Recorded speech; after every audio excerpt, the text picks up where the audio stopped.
Okay, guys, we are live. So for those listening at home, welcome to the Dungeon Musings YouTube channel. My name is Kevin Madison, and I will be your friendly Dungeon Master this evening. This evening, we are continuing on with our, we're returning to an old campaign and taking out a new game for a spin as well, too. Tonight, we are playing the newly released Pathfinder 2nd Edition. To do that, I forgot to grab the book.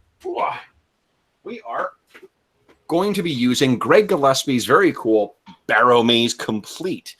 This is a campaign that we started way back about 12 months ago when the playtest came out.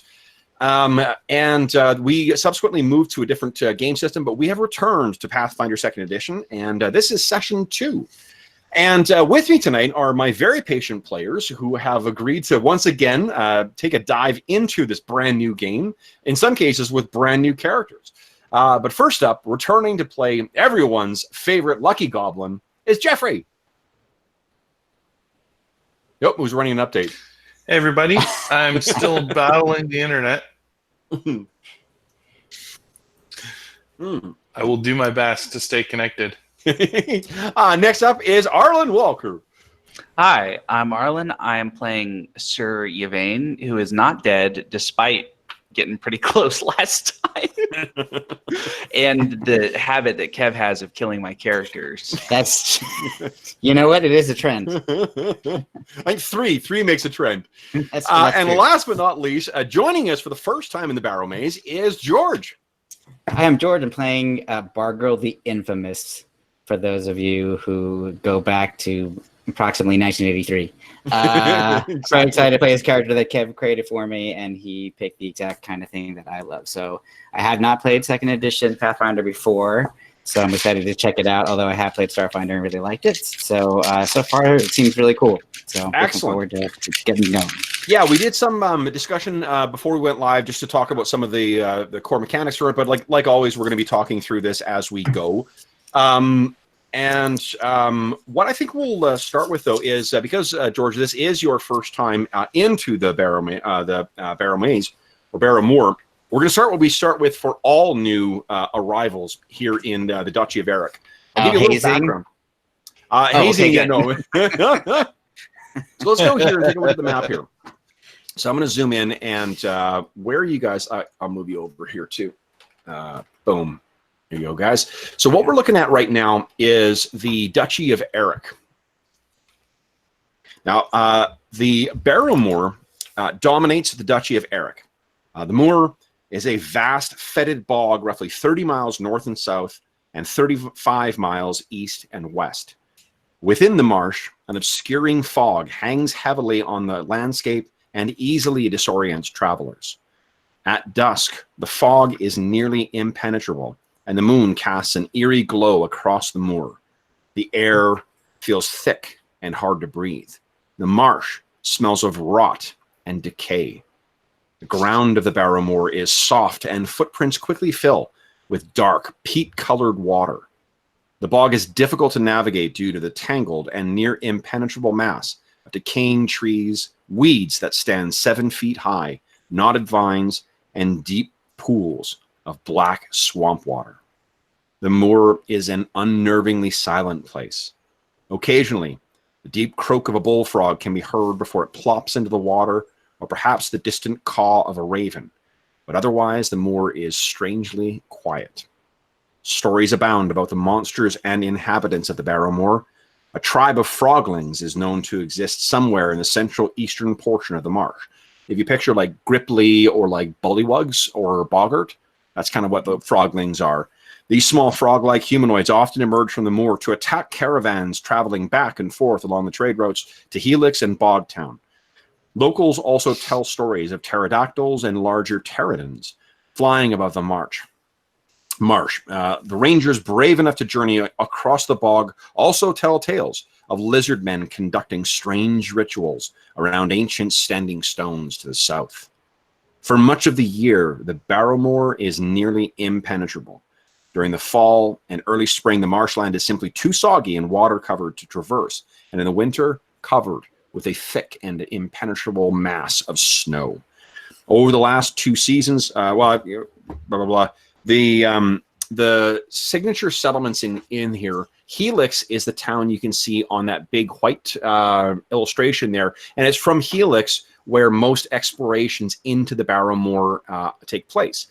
And the Barrowmoor is, in the center of the Barrowmoor, there is a place called the Barrow Mounds, and they are so called from an ancient civilization that predates the current inhabitants of the Duchy of Eric, where they lay their dead to rest in these impressive mounds of that served as kind of earthy tombs. But it's rumored that beneath them is this massive sprawling structure built by an even older civilization called the Barrowmaze. It's also said that there are dark forces that lurk within the Barrowmaze, and that their influence is the reason why you can find so many of the Walking Dead and other foul creatures of necromantic origin that wander around the Barrowmoor and make them such a dangerous and, in fact, some say suicidal place to venture into at dark. Bargle, you had traveled with another group, another adventuring group, maybe about 5 months ago by this point, and you had all successfully found a freestanding barrow mound.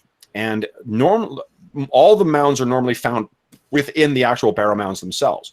But you guys found one that was actually set out separately. And what the rumors have subsequently suggested is there's actually 4 of these. 4 of them that were set equidistant at the different kind of cardinal points around the Barrowmoor.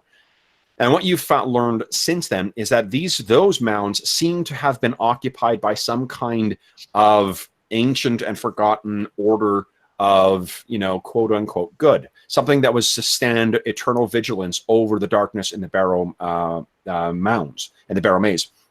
However, though your party was successful, at the cost of several henchmen lives, the warrior who recovered the item that you guys found in there after defeating the foul denizens that lurked there, he's disappeared.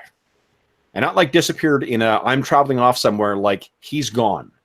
And there's rumors that there are darker forces lurking in the Barrowmoor itself. Now, given your criminal background, and for those listening at home, there's 3 different tiers on which you build your Pathfinder 2nd Edition character. There's your ancestry, your background, and then your class. Bargle's got a criminal background. Normally, you would find yourself much more comfortable in Bogtown, a place that's run by the Shadowhands, the kind of like local thieves guild. It's full of a bunch of ne'er-do-wells and whatnot. But you've made yourself unwelcome in Bogtown and have since relocated to Helix. And what you guys found last session, I'm just going to write you in as a retroactive kind of writing here, is that you guys were all hanging out in the Brazen Strumpet, and you can see the Brazen Strumpet on the. I'll move your tokens here. It's the number 8 on the screen here. Move you guys in here. Boom. This is Helix. The signature structures here, there is, let's see here, there's the Axe and Anvil run by Karg Barrelgut, this dwarven smith. There is a Fletcher shop run by Valerian, this elf from the Thorns Wild Elves. There is the Brazen Strumpet run by a guy named Ballo, who is an ex-adventurer. It's sort of the place where most people hang out. There is also, if you are, actually, Bargo, you may be more interested in this. There's the Foul Pheasant. It's a brothel run by a little halfling named Perny Ticklebottom. There is also a jewelry exchange over here. There is a shrine to Saint Yig that has only recently been repaired. There is a trading company over here that trades back and forth with Ironguard Mott and elsewhere in the northern reaches and further to the east. And there is Osen's Mercenary Guild. And that is where Osen and would-be adventurers or hirelings or people desperate enough to try and earn money to hire on with one of the adventuring parties venturing out to the Barrowmoor in search of the Barrowmaze. That's where you would hire them. And last but not least is the Miller's place, and that's where his name is Hendon. And what happened last session is Hendon's youngest son, whose name is Yusef, came running into the fairly quiet, apart from Badonk's performance. Badonk is a circus goblin. Here I can show you what your colleagues are here. So we've got Badonk Bent Bucket, who is a. Actually, Jeff, why don't you tell George George what he is? Oh, Jeff? Well, he is a former. Can you not hear me? Yep. I can hear you. Yeah. Okay.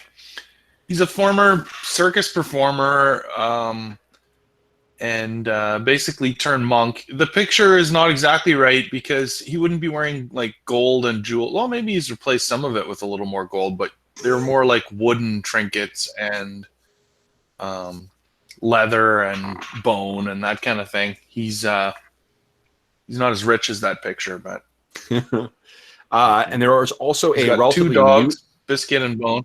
Yep. There's a new arrival as well too, Sir Yvain. Mm-hmm. Arlen, you want to tell George about Sir Yvain? Yeah, Sir Yvain is a champion is the class name. No longer, basically a paladin. Okay. And he's a sort of scholar warrior type. And he was sent here because a certain Sir Albus was sending back information to the Church of Arcantral about stuff that was going on in the Barrowmoors and the Barrowmaze. And then Sir Albus no longer sent any messages, and so Sir Yvain was sent to figure out what was going on. Found out that Sir Albus died in the Barrowmoor, and then has been kind of staying here and scouting the place out ever since. Mm-hmm. And Cool. your last companion is Werbin Silverstone, who is a dwarven druid from the Moon Peaks in the southwestern or southeastern corner of the Duchy of Eric. He seems to be fairly secretive. So you what happened is Yusef showed up in the Brazen Strumpet. All of you guys were hanging out there. He screamed for that the priest had sent for Badonk. Badonk and all you guys headed over to Hendon's place. You found that Hendon had actually been attacked. He and his eldest son, whose name is Tamsin, had been attacked, and it's a miracle that Hendon's actually still alive. Like the way I described the state of his bed where he was lying was as if you had butchered a calf in there. You know, like, Well, and he was so bad that Sir Yvain thought that he was dead when he first walked into the room. Yeah. Gotcha. And it's Brother Othar, who is the priest of St. Yeg, who runs the Shrine of St. Yeg in town. He had requested Badon because they had done some work for him in the previous season before the weather turned south and the Barrowmoor became impenetrable. He'd asked you guys to go in and try and what they found out was that they were set upon while they were checking their traps. They were just checking snares to recover some things, and they were attacked. And then maybe I'll pass it over to you, Arlen. What did you find when you guys made your way out to those tracks? So we followed the trail that Hendon left out to his trap, and then we kind of investigated around there, figured out where whatever had our current theory is that ghouls, at least a pair of them and maybe more, grabbed the boy and carried him off. They did not take the game that the boy and his father had gathered or anything like that. So they prefer live meat, we assume. Mm-hmm. And we did our best to rush after them and ended up finding an owlbear that was mad when we startled it, and it attacked us, and we had a fight with it, but it was not eating ghouls or anything. It was just eating frog person. So we're still on the trail of what we assume are ghouls that have taken the boy. And there's the owlbear. As Is that depicted from the new book? Yeah, it's from the bestiary. Oh, that's freaking awesome. I know. I love it so much. That's my favorite owlbear illustration I've ever seen. I know. Yeah, me too. I'm a big fan of all the different iterations of owlbears, with each thing. But this, Yeah, fucking awesome. that looks great. All right. Can I add one quick role playing? Of course, yeah. To my character based on what you pitched, and also based on sort of the history of this character, that he is on the run. for things that he did in another area, and he knows they're coming after him, and he's thinking, "Oh man, I can't defend myself against them. I mean, it's going to be very difficult. So what I'm going to do is pay them off." So I've decided I'm going to try to find as much gems, jewelry, treasure, magic, whatever I can, so that I can save my own life. So I showed up to Bogtown, and I have this unfortunate streak of can't help myself but like cheat and try to get away. I'm chaotic. Try to get away with things and to get that money as fast as I can. And I got caught cheating, using magic to try to cheat in Bogtown. So I had to hightail it out of there to join up with this crew. And I'm gonna help. Like this is like a one negative trait that I've got. So I'm there to help the group. I'm not evil or anything like that. But ultimately, my plan is to get to that Barrowmaze and find me some treasure. Got it. Yeah. If that's cool with you. I think you've likely heard too now about the Lucky Goblin, because like for quite some time there, Badonk was finding that he could go out on for a day's expedition, come back with a bunch of treasures. Like, I don't understand why this is so hard for you guys. Perfect. So hey, I love it. That's right up my alley. Easy money, count me in. Exactly. So I think what's happened to explain your absence here is you guys have been making your way after going to that what do you call it, to the place where the traps were. Let me just reorient you guys here. Boom. You now find yourself in. Did I move you over? I did. Okay. You now find yourself. Badonk and Bargle, you had to actually fallen behind a little bit. You've been sort of following this very easy to follow trail, and what you decided to do is kind of like double time it. And for whatever reason, Badonk is faster than anyone else, so either you've gotten too far ahead or too far behind. You guys found yourself here, and I think maybe Bargle, you got a little lost. Maybe you stopped to check something, and it's that proverbial, you stop and like check something, and you look up, you're like, wait, where the hell is everyone? Yeah, especially since I have been out here this way before. Sure. So one of the things that Pathfinder 2nd Edition codifies is the different phases as well, too. There are different phases of the game. So there's a tactical kind of phase where you're fighting shit. Or there is exploration, which is sort of like moving or either like over land or slowly between things. And there's downtime, which is like the, downtime phase. Cool. So we're back into exploration right now, where we're going to be, time will be moving at a more accelerated rate. And I think what happens is Badonk has gone back. You guys are making your way into this sort of area here. What this is this is a sprawling frozen lake or kind of frozen bog in the Barrowmoor. And let me just give you a quick reminder for those who have been here before and a quick introduction here. George, this is what the Barrowmoor looks like. Cool. It's overgrown. It's full of mist. Now, in the wintertime, it's not quite like that. Like the mist does come up, and it's just awful, chilling stuff. But I think once Badonk finally finds Bargle falling behind. Let's let you guys pick up that that scene, and then we'll bring you back into the scene with the other two characters. So, Bargle, what do you think what have you been doing as you once you realize that you've fallen behind? I'm starting to look around and realize that I'm alone here. And I know Badonk is pretty tiny. And at the same time, I'm a little bit concerned that I'm alone, so I don't want to just start shouting like out to attract any attention. So I'm like, hey, Badonk, are you? Badonk, where are you? I seem to be lost. Let's do this. Badonk, why don't you give me whatever is better? Okay, no, actually, you're trying to keep it quiet. Bargle, go ahead and make a stealth check against Badonk. What is your perception bonus?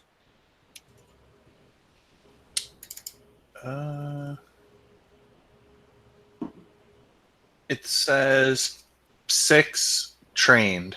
Plus 6. Okay, so 16. 6 up trained. Yeah. One of the things they do in this is the game has intentionally eliminated the sort of like rolling against each other. You pick one thing, so that way there's not like, one rolls 17, one rolls 19, and then, one wins out. It's just if whoever is acting, the target number you're going against is 10 plus whatever the bonus is.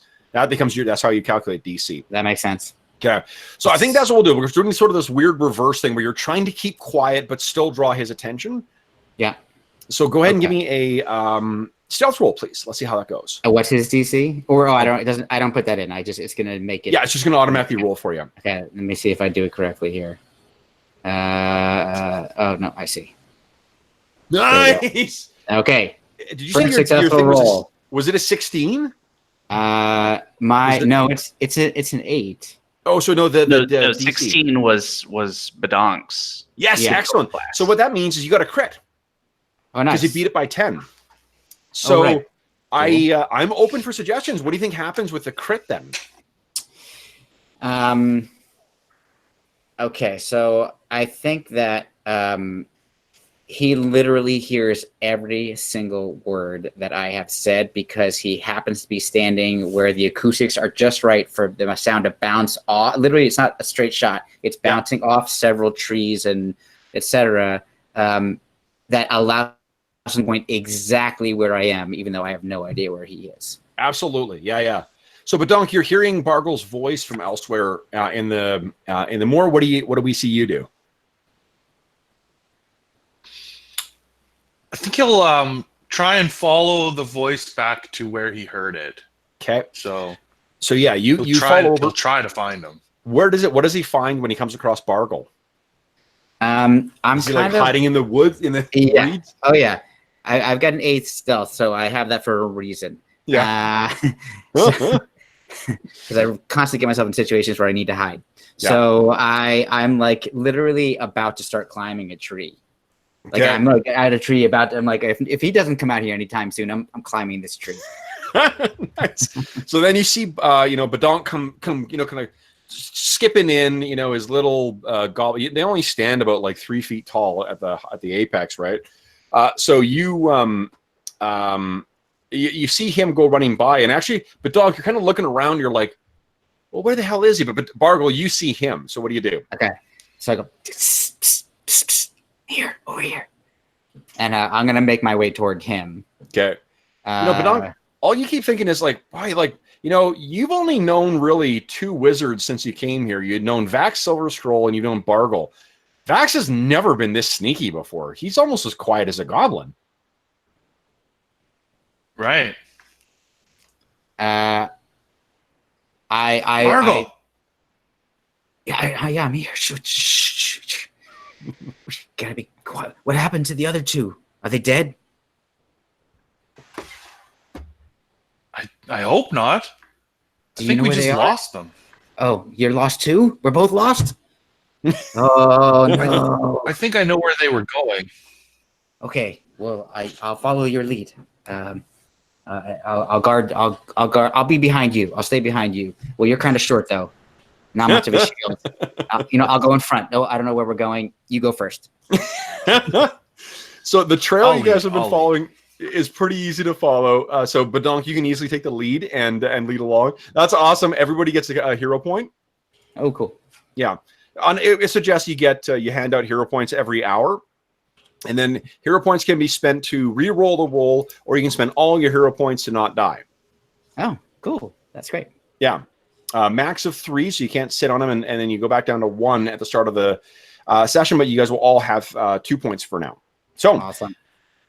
when you guys come finally catch up with Sir Uwain and Werbin, what you find is they've sort of found ways or places to sit down near this old tree here. And there's a distinctive smell in the air. It smells like, I don't know, like scorched meat. So as they come racing up, Sir Yvain, what do you say? You're busy working right now, I think, but Yeah, I'm probably so. We spent 10 minutes recovering our focus. So yeah, that's right. So that's what you did and then this is maybe when these guys come in, and then we'll deal with your broken shield. yeah. And is So that kind of like Yvain, a short rest kind of thing? Not really. So there's not what there is if you're trained in medicine, you can do something called treat wounds, and what that does is you make a skill check, and then depending on how trained you are, like they don't have, there's no skill points in this anymore. There's just whether you are trained, expert, master, or legendary. Oh. And the clever thing with that, or there's a couple of different clever things, is that that kind of sets up tiers for how like how effective your things can be. So like if you're, say, an expert in medicine, you can heal more points with your treat wounds than you could with trained in medicine. Huh. And the other thing is that the two different ways that I set difficulty classes as the DM, one of them is by the level of whatever you're trying to affect. So like saving throws and shit like that, like that's just based largely on the level of whatever you're trying to go up against. And the other thing is this how difficult the task is in comparison to training. So if I think it's a task that is, like say an expert task, well then that's got a flat DC. It's not keyed to a level or whatever else. So they've maintained the sort of like fixed DC that they did in previous editions, but they've linked it up with the whole like idea of how trained you are in these different tasks. And then they've also still got an option for using it with the levels as well. Cool. Okay. Yeah, cool. it's cool. Sorry, guys. I'll catch up quick. No, you know what? It's helpful for for folks who are listening at home too. This is brand new game, so it's helpful in that sense, and for us to talk it through too, just because it's it's neat. I think these are some clever design decisions they've made. So yeah. It's quite a bit different than the playtest we did, actually. There's a couple things that are different. Yeah, like the stats are definitely different. There's no more resonance for magic items. You just have magic items, and you can have a max of 10 that are key to you. Dying is different than it was in the playtest initially, and they've made some tweaks to the different classes. You've got more skills in this version than what you did previously too. Yeah. Okay, so then you come in, and then Sir Yvain, what also has happened, and I'll talk you through just so, for George's benefit here. So you had your shield, and while Bargle, you have your magic shield, and then when it's broken, it's done.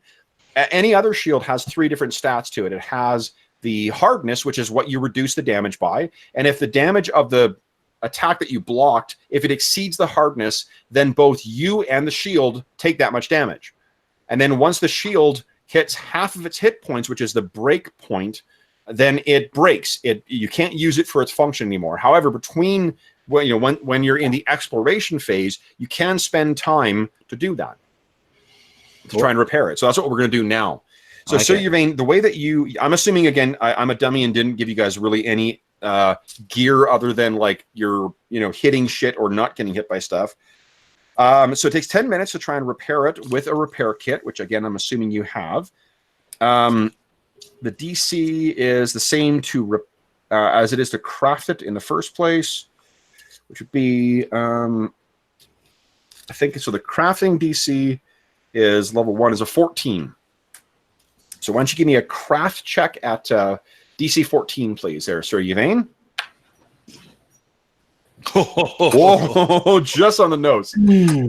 Okay, so you got success, which means that you restore 5 hit points to the item, plus an additional 5 for each proficiency rank you have. Were you trained in that or not? No. Okay, so here's one thing.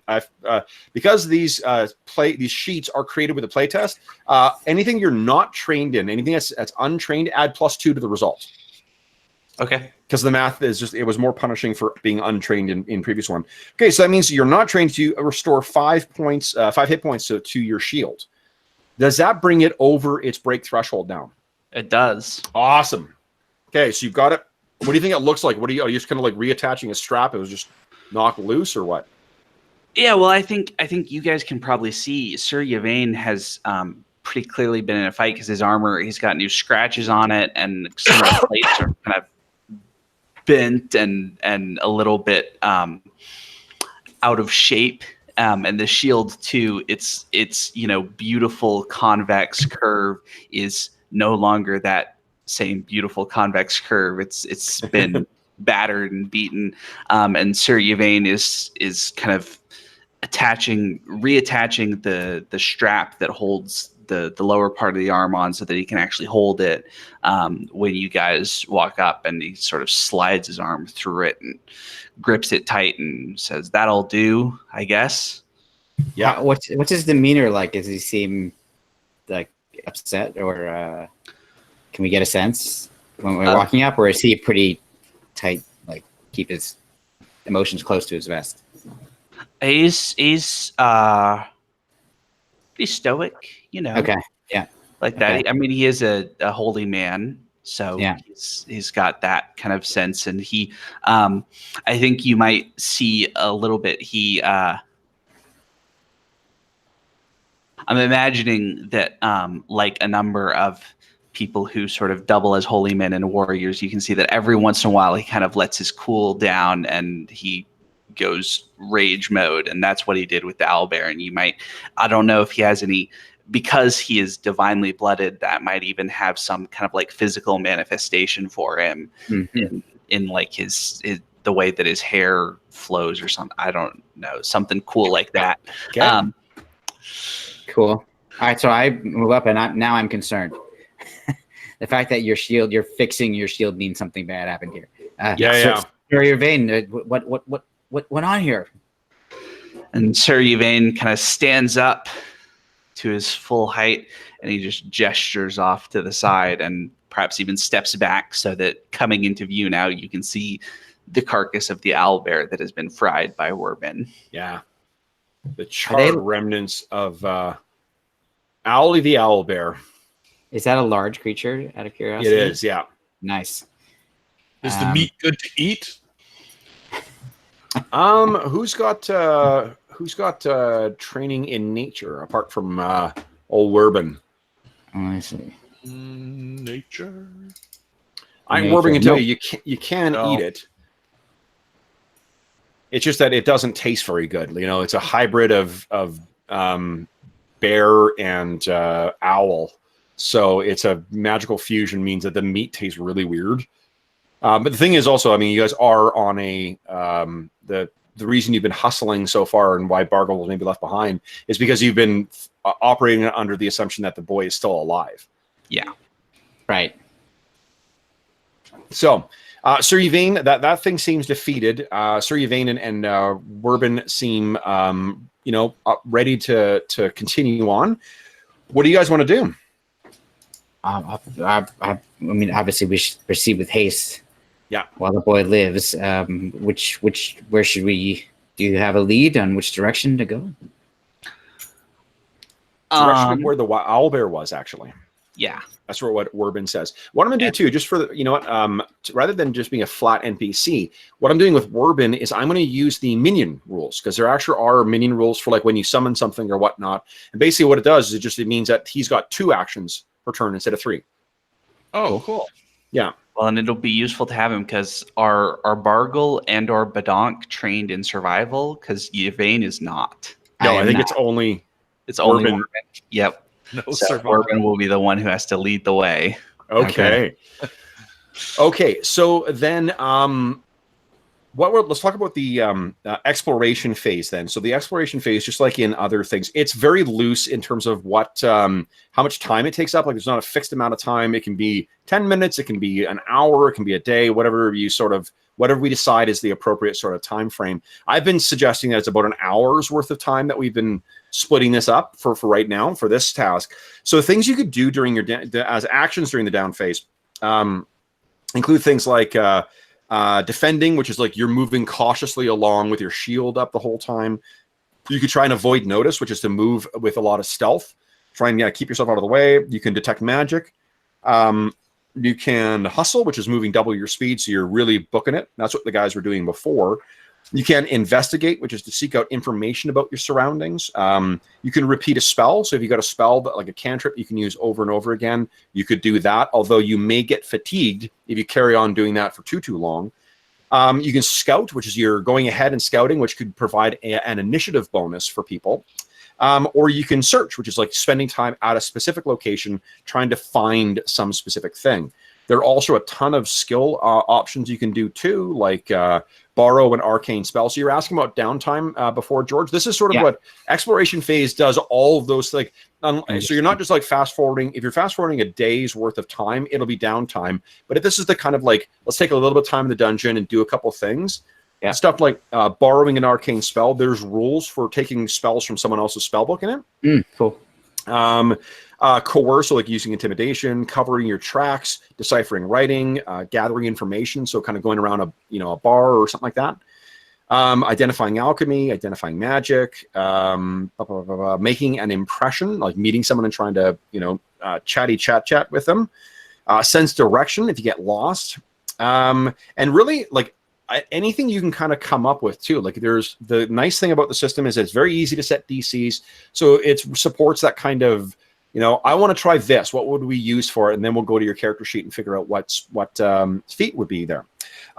So all of those things are all sort of options. And one thing that kind of links to all of them is an action called Follow the Expert.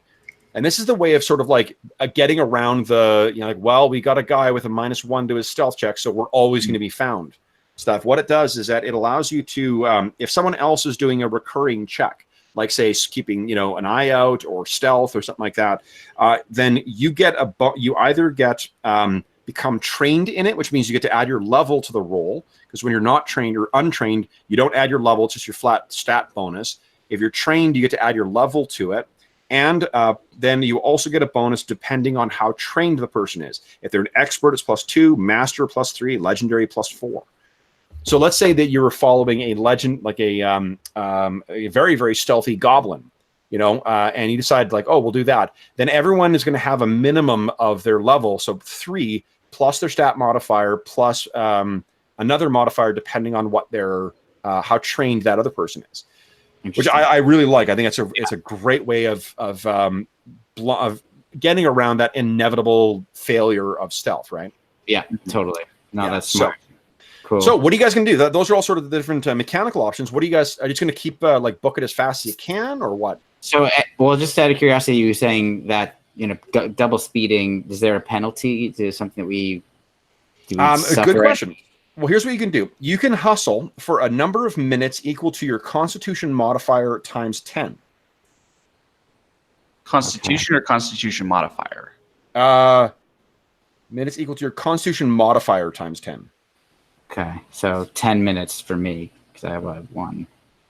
Okay, so you can. Okay. Minimum 10 minutes. Okay. And the other was something else. One of them was searching or something. Search is to meticulously keep an eye out. Yeah. So there is actually an action in the game called Seek. And like to get around the argument of like, well, can I use this? Does it take an action to do a perception check, or does it take whatever else? They've just given it a description. So anything where you're interacting with an object and like trying to discern information from it, it is now a Seek action. Okay. It only takes one action, but. Gotcha. And what have you guys been doing previously as you've been doing exploration? Well, I fucked up hustling last time. I thought it was your con score times 10. I gotcha. Yeah. So we have been hustling, so I don't know if we can continue to hustle. I don't think so. Now that I think you've been making as good a speed as you can, and that's mechanically it's been about the rate that you've been traveling up till this point. You can now, I guess, if you do want to keep motoring, that's absolutely an option. Just give me an idea of what you're. You don't need to make a check to follow these tracks. There's still clear and obvious drag marks across the snow for where you're going. However, they do lead out across this frozen lake now. It looks like you're getting into a little bit more of a wetter area where there's small, like less big patches of dry land and bigger areas where the kind of marshy, water has frozen over. Although Werbin has said, he's concerned about the strength, even though we're definitely in the heart of winter right now. We've got someone who's walking around in full plate mail, right? So, yep, yeah. Well, and is there a skill that we would use to try to walk without, place our feet carefully or something? Or I don't know if Well- there's anything you could really. I mean, what you could do is slow your speed to a cautious speed. Mhm. You know, and then what that might do is afford you some benefit. One Yeah, thing if you too- heard the ice cracking, you could maybe have a quicker reaction to. yeah, you might get a chance to get out of that. But there's not like a, I mean, if there's a spell you want to try, then you're free to do that. But there's not really like a roll X and then it'll let you avoid something. Yeah, I mean, I definitely just want to just check out this ice and see how thick it looks on the like. We're literally crossing the lake, right? The frozen lake. I want to just look at it. Yeah, Like- okay. I am So you take a look very much about self-preservation. So it is frozen, and it's that kind of like windblown thing where you can see patches of snow that are on it, but it's nowhere near as like built up as what it is on the where the islands are and whatnot. It looks black. Is Bargle trained in nature at all? He is not. He's untrained. Okay, so you get out there and you're like, I don't know. Doesn't look good. Warbin offers to take the lead. Mhm. I mean, as long as somebody else is going first, I will follow. Okay. And I feel like I'm probably lighter than everybody but Badonk, so Warbin is wearing, I think, hide armor. Yeah, so he'll be heavier. yeah. Yeah, you're right. You're probably lighter than anybody else. All right, I'm willing to chance it. Okay. Sir Yvain, where are you going to situate yourself?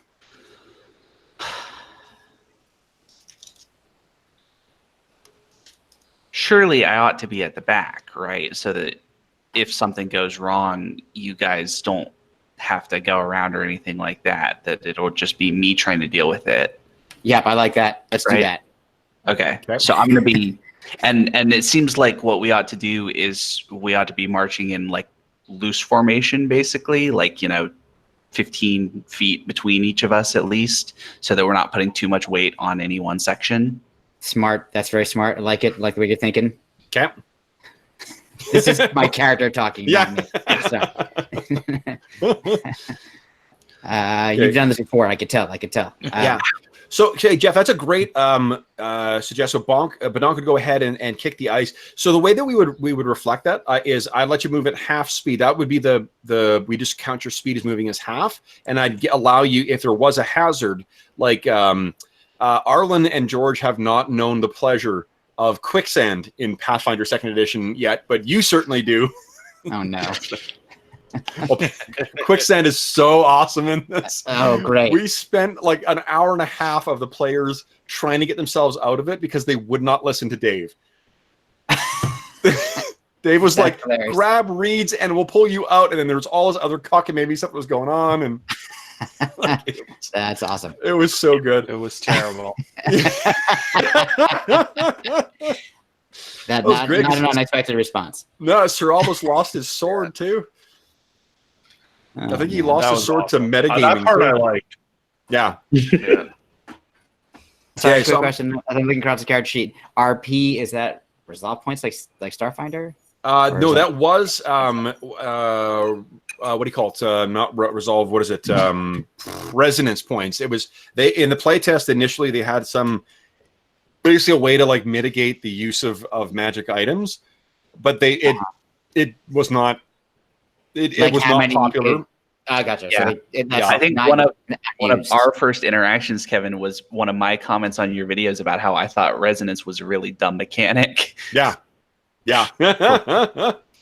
Resonance was a like what it was. I love that they tried new things. They threw a whole bunch of shit at the wall and just saw what stuck. And it was one potential way of. And I imagine what happened is like at one of their in-house play tests, it went over really well, and everyone's like, "This is a fucking great mechanic." Mhm. And then included it. I mean, clearly it did because they included it in the actual print play test. And then it was a really, really interesting. The only class where it was really neat was the Alchemist. And the Alchemist, which is now a core class, the Alchemist actually has effectively something similar to what was Resonance, but it's Gotcha. only that class that tracks that stuff. Cool. Okay, cool. Yeah. Sorry. So, Sorry, I'm just noticing things to make sure I'm not doing anything wrong. no, not at all. No, again, okay. Oh, I got you guys in the wrong order here. Hold on. I'll put Sir And- Wayne out. Is there any way, any space to mark our focus points on the character sheet? Not on these ones. No, these are from the play test. So we should just keep tracking our notes or something. Yeah, just keep tracking your notes or whatever. I mean, I think you're the only one that has 2. I think Wait, what are focus points? So if you've got a class ability that would like traditionally, like, X amount of times per day, like lay on hands or whatever else, or your like divine, your deity given abilities, you have a pool of points called focus. And then Got it. focus is a max of 3. And then at the end of, not at the end of an encounter, but during exploration phase, you can take 10 minutes and refocus your focus. And then what you do is you'll get 1 point back. Got it. So like if you have more, you can spend more, and then you gain, depending on different class feats you take, you might gain more focus. And is that also a max of 3 at a time? Max of 3, yeah. Cool. Yeah. Got it. Okay, cool. So I think, do I have you guys from, Werbin was up first, right? And then it was you guys, do I have this right? Badonk is next, then Bargle, then Sir Yvain? Yes. Yvain? Okay. So this is where we're going to pick things up. You guys are, it's not the same island, obviously. It's just that it's a good way to model a map. And what you guys are making your way across this, and it is a incredibly like nerve-wracking journey across this. There's once or twice where you're out there and all you can hear is the wind whipping against you, and with each step you can kind of hear, the thick and echoing crack of the ice shifting underneath you guys. And it's that stuff where you can hear it underneath, where kind of goes along. Sir Yvain, this obviously weighs heaviest on you. But right at the front, Werbin is leading along, and there is this track that is following behind you guys. Along here too, when you get to the very edge, Badonk, you can notice that Werbin has actually cracked through a little bit. The ice is at its thinnest on the edge here. You hear, kind of a bit of a crack. And what do you do? So let's pick up there. You guys are just making your way across. You're moving very, very slowly across this. Badonk, you move up onto here. And that's when you start hearing boom, boom, boom, boom, boom, boom. It's not the sound of cracking underneath you, but you can hear this boom, boom, boom, boom. Something's thumping at your feet, Sir Yvain. Something's coming. Get off the ice quick. When you look down, what you see kind of horrifies you, because what you see is an enormously bloated corpse, clearly dead. One of its eyes all cataract over, swollen up and blue and discolored. That's and hitting at the ice underneath you. And you can see the ice is all, it's not translucent, right? And it looks like there are other dark forms moving underneath. What are you doing? So I'm going to shout, Run! Yeah, run, Bargle, get off. But then I'm going to, how do we handle diagonals? Every second one is, actually, this is rules as written. Every second diagonal counts as 2. Okay, so I'm going to move kind of diagonally away from the group out this direction. Okay, let's do this, guys. Before we move, everyone click on your token. Now, George, another neat thing about this game is you'll notice that your perception stat is actually set aside from everything else. And the reason is because perception is treated as something different. Everyone has perception. And everyone is at the minimum trained with perception. And then what you can do, though, is when you are transitioning from an exploration phase into a tactical phase, then you might roll different skills. So like if you're being sneaky and stealthy, right, you might roll stealth for your initiative. Oh, cool. And I think like for Werbin, I'm going to probably roll Werbin's survival, because he's been keeping an eye out for like odd things in the in the terrain. So Bargo, I think you're like, unless you were, and this is where like, if say you were trying to detect magic, right? Yeah. And you were, spamming that as your action, then maybe you might be able to use Arcanum to roll initiative. I think, does that slow us down if I were detecting magic? It wouldn't. No, I mean, I'm fine. I think what it does is if you use anything other than the regular like just straight up move, it slows you down. So you guys are already slow. I would not slow you anymore. Okay, yeah. I found a copy of the PDF, and so yeah, you move at half travel speed. Okay. So I mean, I would want to do that if it weren't slowing the party down more than Sure, we're yeah. really So going. so everyone click on your token, and then go ahead and click on whatever. If you're using perception, just change it. It's a drop-down menu. You can change it to whatever stat or whatever skill you want to use. Just select that, and then just click on initiative. Boom. Okay, wait.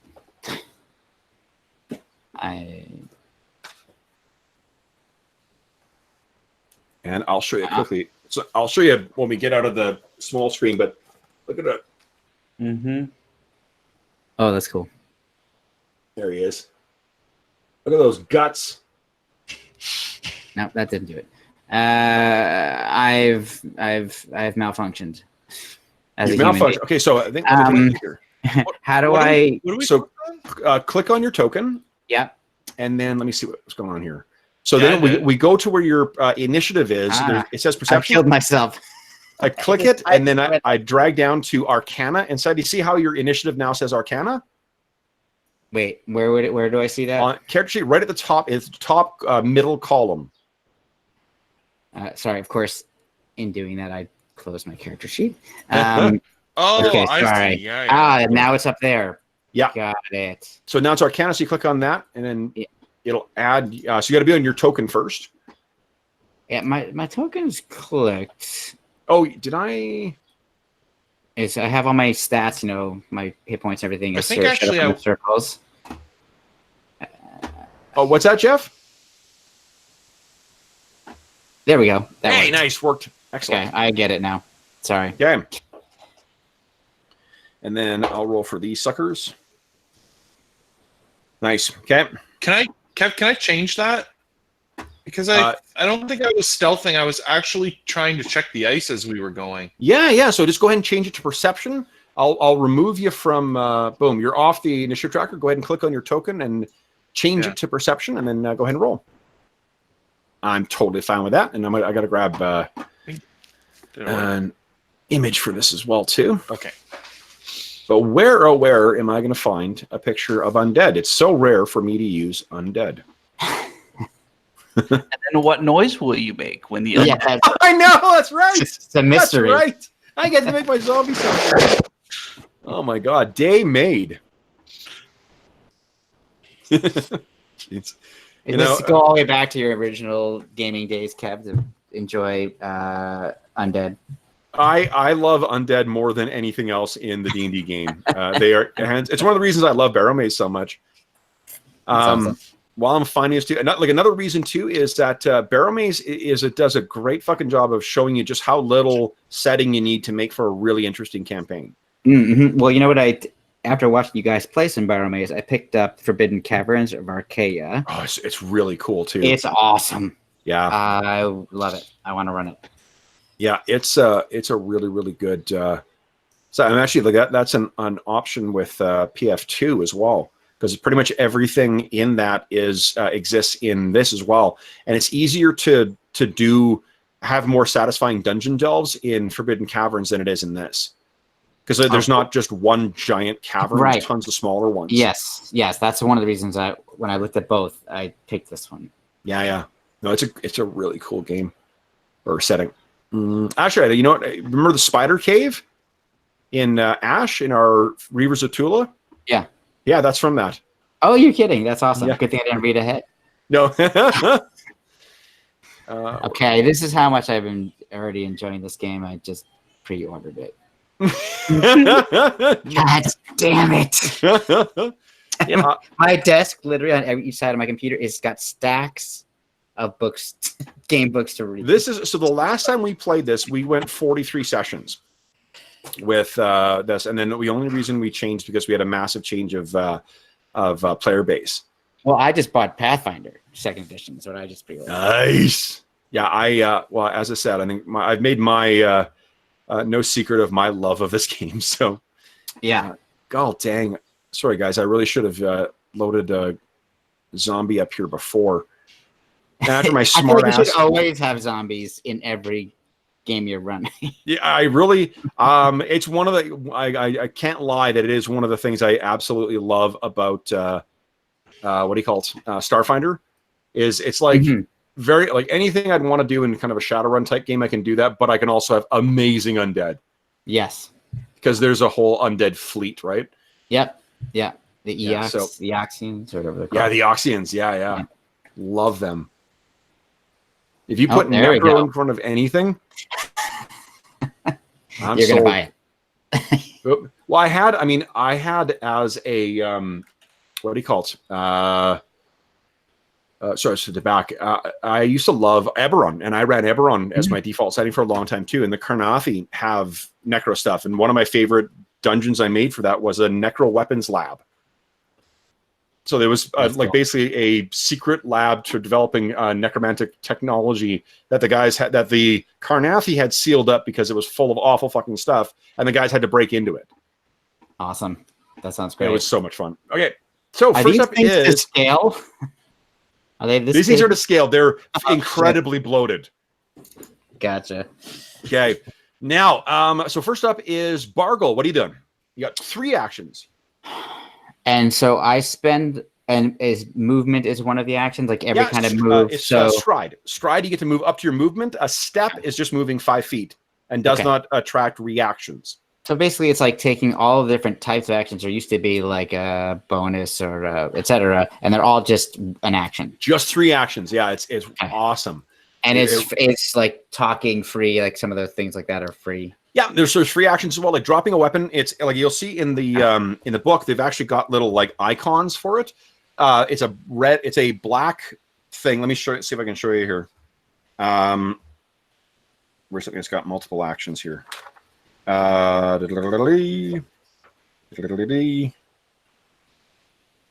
these monster things are only 1 action. That's unfortunate for you guys. But in any event, they got there's a kind of black square that is like 1 action, and if there's 2 of them next to each other, it's 2 actions. If it's see-through, it's a reaction, and if it's if it's see-through, it's a free action, and if it's a little arrow, it's a reaction. Okay. So it's incredibly like look. Here's there we go. We get the Oh yeah, I'm starting to see it. Yeah. Wait, so you already got your actual physical copy? I've got like 4 or 5 subscriptions through Pathfinder. Yeah, That's so awesome. I am thrilled that it showed up. Yeah, that's cool. And it actually showed up on Wednesday. The core rulebook showed up on Sunday, and then the bestiary showed up on Wednesday. But like no joke, about an hour and a half before the session. I was so thrilled. I was going to use the playtest thing, but yeah. That's cool. All right, so I'm going to definitely use 1 action to move on this ice. Do I need to be moving cautiously? That's a good question. I don't know. What are you going to do? All right. So moving cautiously, is that like half speed? Maybe. Yeah. Gotcha. So these are 5-foot squares, I'm assuming. They are, yeah. 10, 15. So, and you round down everything in the game too. Round down everything. Okay. No, unless there's express exceptions, and there is something that has an exception, but I don't remember what it is right now. Okay. So I think I totally have this, but like I could choose to make 3 move actions if I wanted to. You absolutely could. Yep. Okay. I'm going to, let's see. I can, if I take, so I'm going to use 2 actions. And remember, it's stride. Move is a kind of action. Stride is what you're doing is if you're moving your full. Step is if you're only going 1. And is move a separate? Move just means it's a type of action you're taking. In the same way that like there's a whole bunch of actions that are attack actions. So like trying to escape from a grab, trying to grab someone, disarm someone, whack them with a weapon, make a spell attack. All of those things are attack actions, and they attract the multi-attack penalty. So if you like cast a spell, an attack spell that requires a roll, or you try and grapple and then you try and hit something with it, the second one will take -5, third one takes -10. Unless it has the agile trait, in which case it's -4, -8. Okay. Okay, cool. So I'm going to use 2 actions to go my full move while going cautiously. So I'm essentially moving half speed. Okay. So when I do that, even with the rounding down, I still move the full 25 feet. Yeah. Okay. So which that's would move me there with 1. That's 1 diagonal. That's okay. And then sorry, that's how many actions? 2? That's 2. 2 actions. Yeah. So you still got one more. So one more. Are there ready? Another good question. So you know what they do? Ready in this is a 2-for-1 thing. You spend 2 actions to ready 1 to become a reaction. Okay, that's fair. So obviously I cannot do that. Well, you could. Well, how much does shield cost you to cast? I'm not sure if you. That's what I'm looking at right now. I literally just opened it. I'm just trying to see where it tells me how many. It should say right at the bottom in the text. I put down how many actions it is. Okay. Or I should have at least. Gives you +1 AC. Here, let me take a look here. I got it. Right Yeah, you can look at what I'm reading, but I don't see it in there. I'll also look in the book. I may have forgotten. I sort of hammered these in into the thing last night. It's only 1 verbal. Perfect. So I will then. Also, remember we were talking before about the different, like the kinds of spells that would attract attacks of opportunity. A verbal component does not have a manipulate trait, so great. You just and then it's right there. That's cool.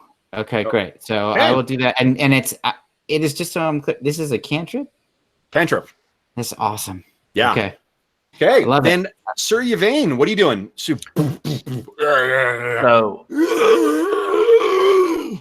I am you can't not hear that because they're underwater. Here we go.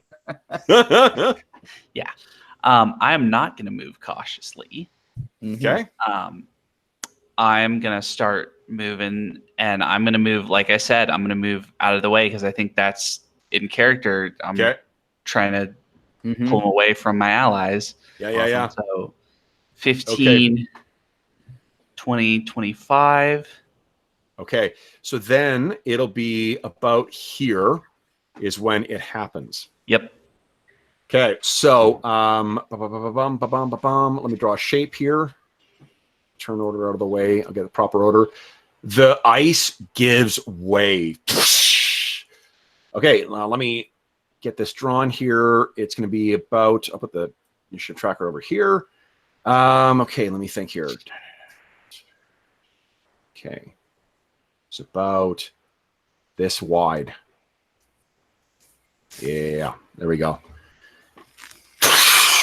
And you can picture like there's chunks of what do you call it? There's chunks of broken ice that are on there. But I think they're also drifting. So if you get too far down, they may actually, kind of drift over you. Yep. Okay, so then what we're going to do, and here's another neat thing about this, is hazards, when they're actually like, a thing in the game, they actually have a turn sequence as well. So let me see here. Let me just quickly, I'm going to, I do actually need to use a token here, but let me, for the tracker, let's see what we got for ice. Ice skeletons. No. Oh, great. So let's put this out there. Check this out. There we go. So the ice and its bonus, let me get the stats for the hazard, are in here. Ice gets a bonus? Well, it's just for putting it in the it does actually, because it will be rolling initiative and acting on its stealth, and hazards like curses or traps or shit like that, if they have an ongoing action. There's 2 kinds of hazards in the game. There's things that like are one and done, and then there's things that have a persisting effect, like quicksand or like a pit filling with water, or if you're a truly sick Canadian DM, broken ice into frozen water. Cool. Oh man, I rolled really well. So it is. All right, so then Holy Toledo, that's some fast moving ice. I rolled really, really well on that. Okay, so then first things first is Sir Yvain, you take 1 point of cold damage from exposure to that frozen water.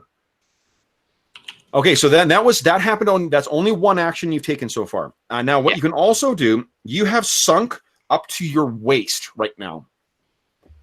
So, am I touching the bottom? No. Okay. Yeah. So what you can do is you can attempt an athletics check to try and raise yourself up one step. So up to kind of like your well, right now you would need to swim to the edge of it in order to pull yourself out. So you can either make a swim check or an athletics check to try and move forward, or you can make a check to try and get closer to the edge. I mean, you can combine those as well. Your armor check penalty is, I think, a -2 with your armor.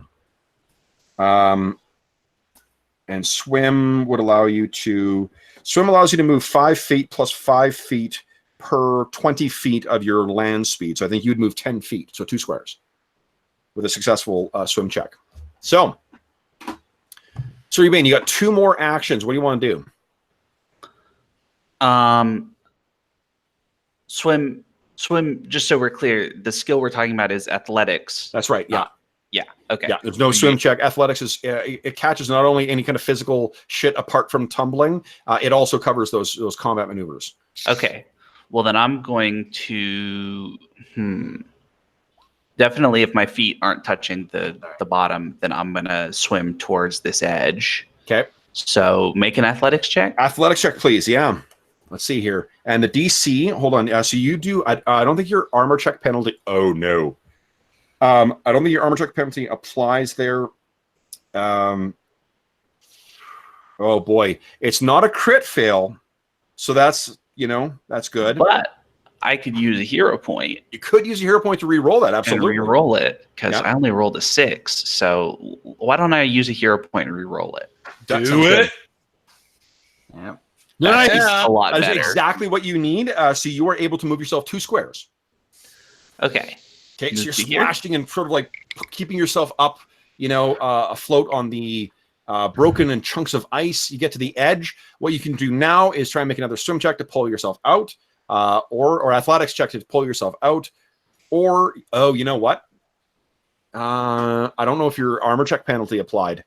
That actually might have been a failure. I have armor check penalty checked on my athletics thing. I just don't know if it actually applies it properly because I didn't. Hold on, let me check something. Let's see if I did. I think I had difficulty getting it to actually register. Like in Starfinder, you can just put minus whatever ACP and it automatically. Well, There's a -3 for something. Yeah, there's a Yeah. -3 for something, but I don't know if that's. Oh, maybe it is. Let's see here. Maybe it It is. says checking it. -3 for something that's not defined, basically. Yeah. Oh, I did that. Yep. No, I went in and went skill by skill to add it. So yes, that is a success. Awesome. Excellent. Cav, stop trying to take away my successes. So you do make it to the side, and you're grabbing the side. You have one more action. What do you want to do?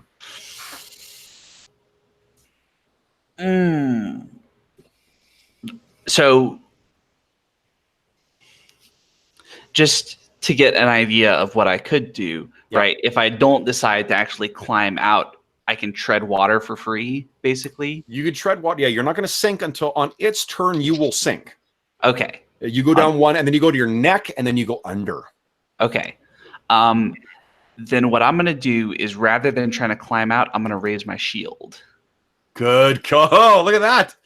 All right. So then, Badonk. Now, what other people can do, other people can use athletics checks to pull the creature out on their own, but you need to use like a rope, or you need to have some way of kind of grabbing that person and pulling them out. So you guys can try and help out with that as well. Well, Badonk, he'll race off to try and find something to help with, like a long branch or something. I am going to assume that after that encounter with the quicksand, that you guys, I think rope is a standard part of your. Oh, sure. Yeah. Okay. So then I'll move out onto the ice. Okay. And I'll try to help Sir Yvain. Sure. Would you give me an athletics check, please? So one action is to stride out there. One action to do an athletics check. Oh, he is so fucking heavy. Yeah, he's damn heavy. God. Well, part of that is the armor. It's also you're a great. I mean, it's this like. No, I was joke. But yes, I am also a big guy in heavy armor trying to get lifted up by a 3-foot tall goblin. Yeah, Oh, yeah. It's hard for poor Badonk. Right. Okay. Then I think with my last action,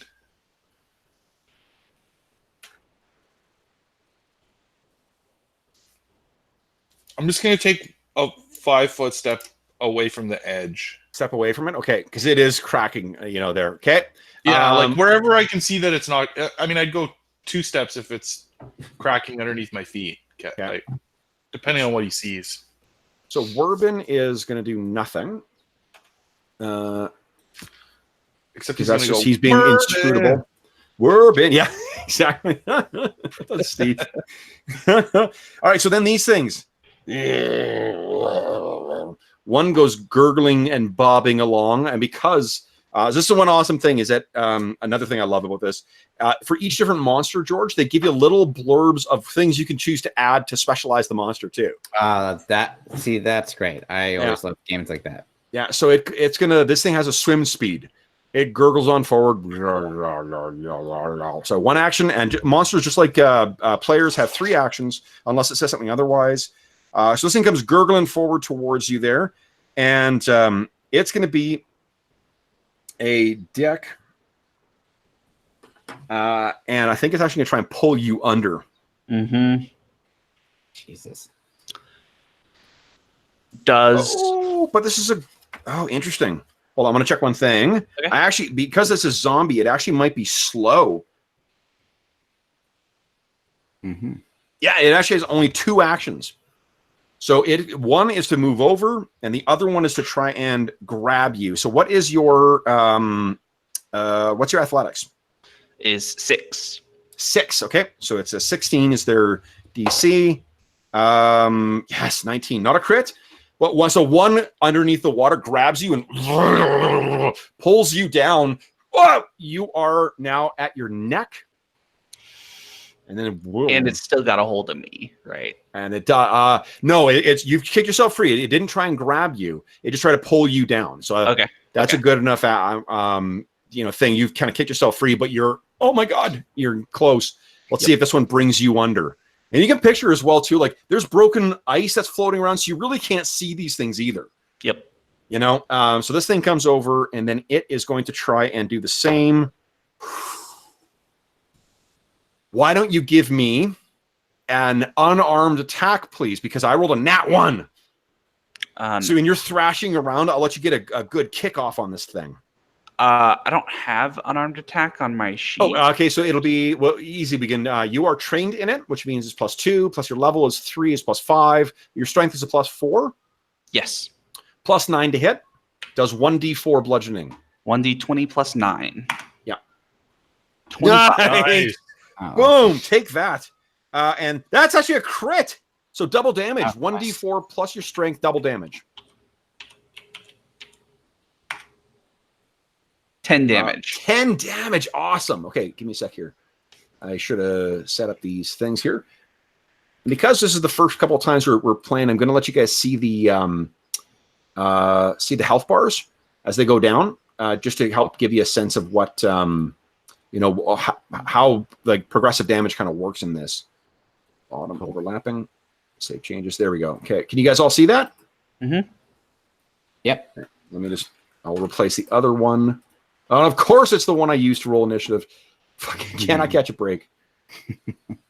Their initiative was a 9. If you just can type. Awesome. It. Yeah, I will do. Thanks. 9. Oops. Ignore that. That star means that they're cool. Yes, exactly. All right. So then, the other one gets punted in the face for 10 points of damage. Now, hold on. Do they have? Monsters in this, just like in previous editions, they have resistances sometimes too that reduce the damage they take. They also have weaknesses, which are just added flat amounts. So a lot of undead, for instance, they will have weakness positive damage. So you'll just flat add more damage to it. And the way that they model, like, skeletons, zombies, stuff like that, is they may either have resistances or weaknesses. So like skeletons are weak to bludgeoning damage, and zombies might be, resistant to certain other kinds. Mm-hmm. Okay, so you put this one, boom, you kick this thing. We see under the water, kind of, and it keeps coming in. Okay, top of the round. It is time for everyone's favorite hero, the giant pile of ice.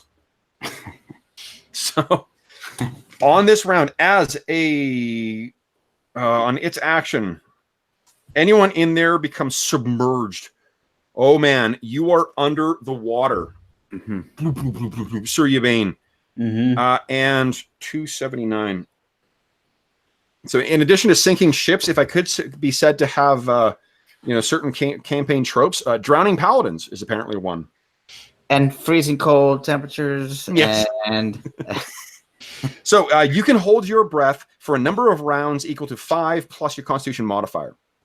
And then each action you take, if you do nothing on your actions, it reduces it by 1, or you reduce it by 2. What is it here? Hold on. So this has been changed since the playtest. So you have it's your 5 plus your Constitution modifier. If you do nothing during your turn, you reduce it by 1 at the end of your turn. If you attack or cast a spell, you reduce it by 2. Make sense? Yes. So we can maybe keep track of that in chat.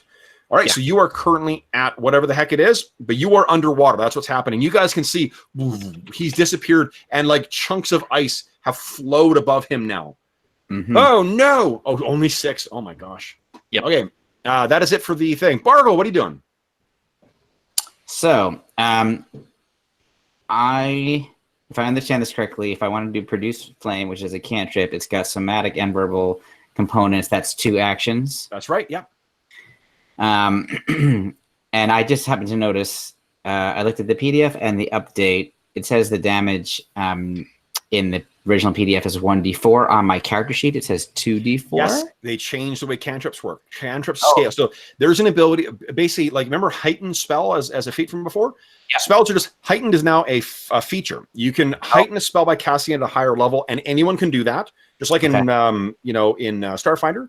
Yep. And cantrips automatically heighten to your level. That's the one where it rounds up. Okay. That's why yours do 2d4 instead of 1d4. Okay, so that's just an automatic thing. Yeah. So the rules that they have for heightened here in the original In the PDF. playtest, though, yeah, no, they changed it. Got it. Cool. All right, so therefore, if it were one component, I could actually could you cast the spell more than once in a round? No, you can cast one spell. I think it's one spell, one cantrip in a round, but you can't cast 2 spells or cast cantrip twice. Okay, I don't think. Well, it's okay. I can't do it this round anyway. Yeah. I'll maybe you could take a quick check, see if it says anything about that. Oh, you know, there's an actual action you can get called cast spell, and there's something called there's a trait that's I can't remember the name of it, but it means that you can't do that particular action more than once per turn. Okay, and so I'll bet you that I could flurry of blows. Flurry of blows, you can't do it more than once per turn. So as far as we know at the moment, I could do one cantrip and one spell in the same round if I had enough actions. That's right. Yeah. Which I don't. So I'm going to take 2 actions to cast Produce Flame on, let's see, 5, 10, 15, 20. Shit, am I not? That's okay. So I don't quite have the range, so I'm going to use one of my feats, which I'm assuming takes an action to do, which is called Reach, I think. This is your like meta magic thing? Yeah. Yeah, by spending an action. So cool. So first I'm going to do, so I'm not worrying about my my shields. But I'm instead going to spend an action to do Reach spell. Okay. And I'll use the following 2 actions to do my 2 components, my somatic and my verbal, as I cast a Produce Flame on the creature that's to the north of the one that's higher up. Okay. So it does appear that, just from a quick look through, it appears you can, as long as you've got the actions available, you can cast multiple spells. Oh, interesting. The only thing is, if you're doing multiple attacks, you suffer the multi-attack penalty. Interesting. So your They're second one will probably, be- and there are probably not many spells where you actually No, have enough resources yeah, to do it. and it's things like that would only really come up if you are hasted, where you're going to get one extra action per turn. Yeah, gotcha. Okay, cool. All right, so here we go. I'm gonna now cast the produce flame. Okay. Uh, They're going to have cover because of the floating ice, but Okay. they're still pretty easy to hit. Go ahead. okay, here we go. Here we go. Nice. Ooh, and a crit. Excellent. Okay, cool. So then that is It gives an additional persistent damage on a crit. yes. Oh yeah, So here we go. It's there. You already have it. yep, and that's not quite. So it's not quite good enough to get a critical hit. Oh, right. But you do 10 points of damage, and because of these things where they actually do have a weakness. So even with the cover, you hit it, and you see like a puff of mist or whatever that comes up from where your produce flame hits. What does your produce flame look like? So I'll start off how it's described with a sphere of fire appears in my hand, about the size of like a baseball. Yeah. And it looks, I think, like regular fire. It doesn't look purple or it doesn't have a weird Sure. look because I Yeah. don't want it to ever look like it's magic. Okay. Because I'm always trying to make sure no one understands what I'm actually doing. Yeah. And I hurl it as it goes. Though it makes like a sound like Nice. as it passes it right at it, and then slams. It's like a line drive. It like slams into the thing. It's not like a Awesome. Okay. Then, sir, so you also have one more action, Bargo. What are you doing? No. Well, actually, so I need one action to do the reach because it was a little bit beyond my range. Oh, I see. Okay. Yes. Yeah. Oh, is that ever great use of the fucking class ability? I'm learning. Sir Yvain, what are you doing? So you are underwater, and you can see these things coming in, trying to grapple with you. So I can make an athletics check to swim up, right? To pull my head out of Yeah, the like water. each stage, it gets you a little bit higher. Do I have to get partly out of the water to make the athletics check to pull myself out? Yeah, off the it'll be edge? 3 successful actions spent with athletics checks to get yourself fully out. Okay. And like the first one is partly swimming and also partly like pushing the ice aside to get your head above water again. Yeah. So first thing I'm going to do is Well, that's do. Bargo. I saw the 18. I'm like, oh no. Yeah. No, that was my attack. I'm going to do my athletics check to push my head out of the water. Yeah. And reset your drowning meter. Oh. Oh. Where the hell is the top? You can't see it. Awesome. You do have another action point, and it's 9 o'clock, so you guys all get another hero point. Ooh. All right. 5 hero points. I think Badonk's already at max. I am too. Okay. Well, if I try to swim up again, is there any cumulative penalty like Nope. with attacking? Nope. Okay. It's not an attack. No, this is just a skill check. So do you want to re-roll that one, or are you gonna just try a second action? I'm gonna re-roll it. I'm gonna use my new hero point to re-roll that one. Okay.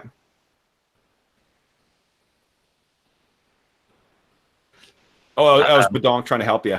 Yeah. Okay, so go ahead, Sir Yvain. New athletics check. Oh, nat 20! Nice. Awesome. So that's a That's crit, great. which I think it will improve it by 2. So you actually pull yourself out on that first action. You're up to your waist again now. So you have 2 more actions. What do you want to do? I'm not gonna metagame it, even though I know Badonk is gonna help me. I'm gonna do another athletics check to try to pull myself out. Sure. Okay, go ahead. Here we Nope. go. Ugh. Not So a do you wanna crit spin- fail though, because Not a crit fail. No, because it wasn't a 10. yep, I'm gonna spend my hero point because I'm not gonna metagame it. Okay, let's see. So your Nope. last hero point is gone. Ugh, we have one more action. Jeez. You try and pull yourself out of here. I'm gonna ready my shield again. Okay. All I feel like right. that's a little more useful. So then Badonk failed on trying to get you out, but I think what he'll do is he'll spend one action to interact with an object. So he gets that rope out that we talked about. And the next one is he tosses it down onto you. I'm going to make another, he's trying to like throw a loop-de-loop around you to help you out. Let me see if I'll make an athletics check for him. It's a DC 20 to aid. Nice. So Badonk, now you have +2 to your athletics checks. He's going to help try and pull you out. Awesome. Then Werbin is doing nothing. Oh, and you took 1 more point of damage through your vein on your turn. Sorry. Oh, yes. From the cold. All right. Then it is the the zomboids. So first, and they get, because they're still in what do you call it? In melee range. First one is going to try and drag you down again. Oh yeah, it does. Whoa! You're down now to your waist again. And and to then my neck, because I was up to my waist and then down to my your neck. Yeah. You're back up to your neck. Then it is going to try and kind of whack you. I don't think that hits. A 20 against your AC. I assume I'm using my shield reaction on this one. Yeah, if you ready your shield, you get the benefit of that AC. Do I get the benefit of that AC against all attacks? All attacks, yeah. Yep. Oh, okay. Well, then, yeah, my AC is a 22, so it does not hit. No, that's nice. Okay, so that one missed. And the second one is going to try and drag you down even further. A 20, I think, beats, yours. So, you're back under again. And then it tries to whack you. That's a 28. So it does hit, but does not crit. And you take, 11 points of bludgeoning damage. Ooh, do you want to use your shield? Because your hardness is 7, it'll leave 4 points of damage. Is that going to break your shield again? It is going to break my shield, so I think maybe not. Okay.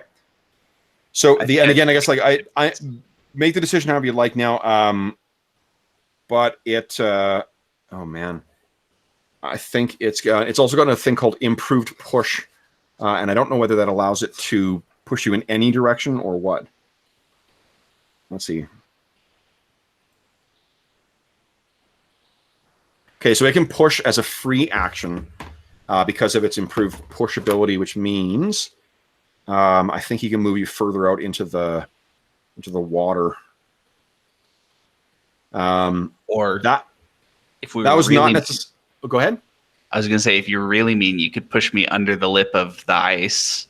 Oh my god! Yes, I could.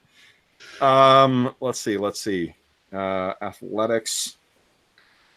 Sorry, and again, for those listening at home, this is our first time playing this, which is why we're doing a lot of time looking up stuff here. Let's see here.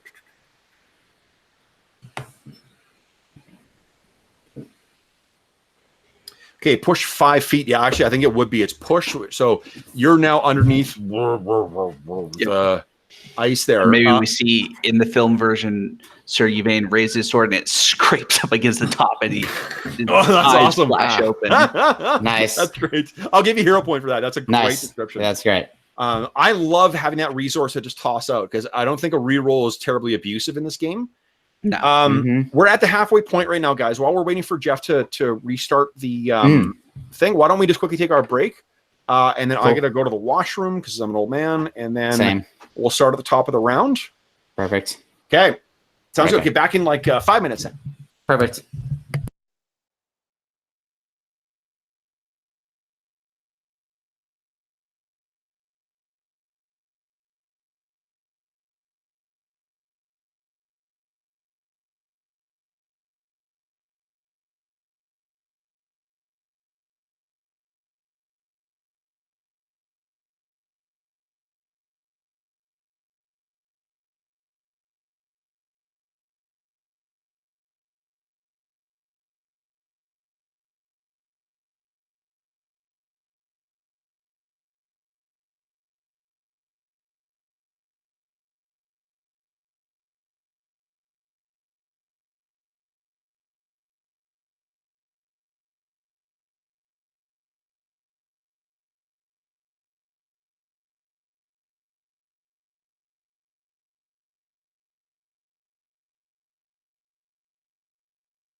All right.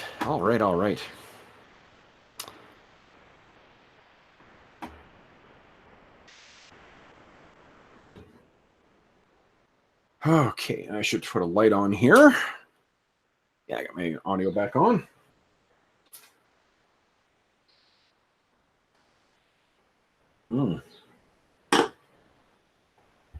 So for those listening at home, this the synergy between the fallen or the cracked ice and these zombies was not necessarily planned, but man, what a deadly combo.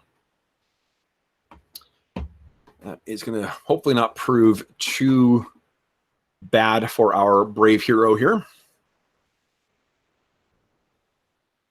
Let's see.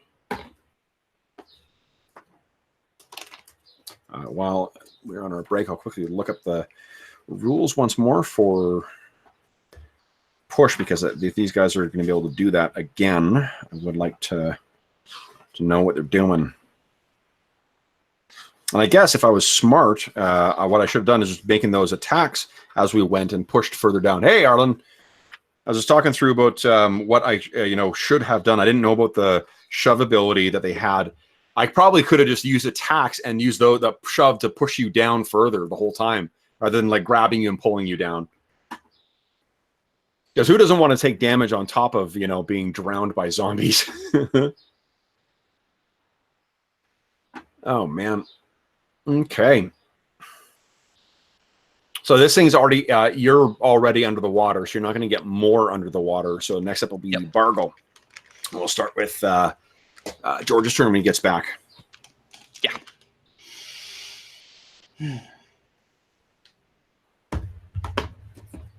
Oh, you know what I'll do is, since we're break, I saw that there were rules for underwater as well too. Let's take a look at that.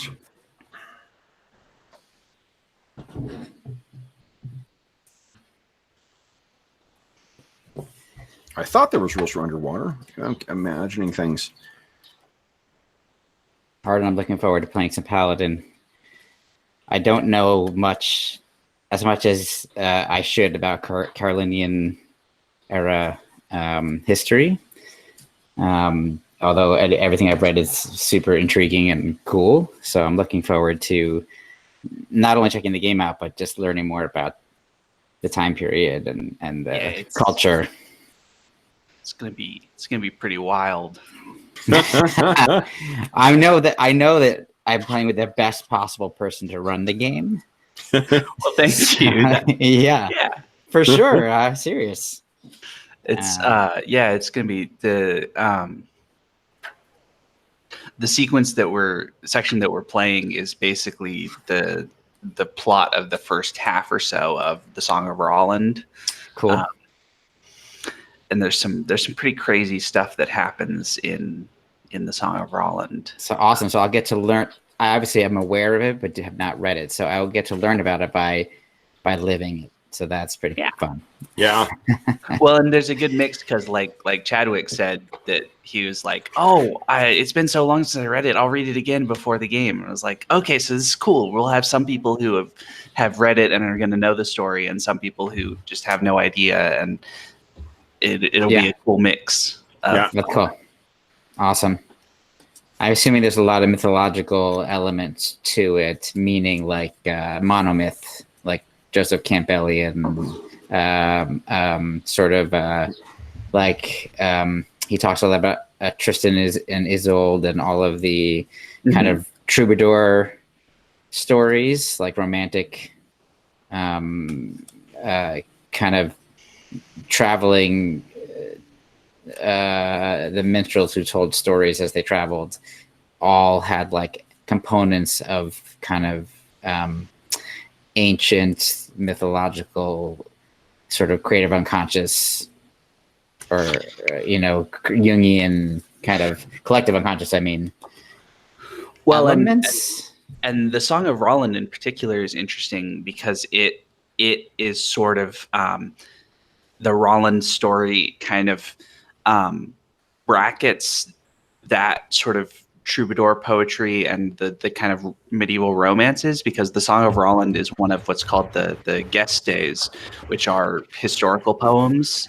But Okay, then guys, sorry, we'll jump back in here. Sorry, Jeff is, I think, having some difficulties getting the computer back up and running. But it is Bargle's turn.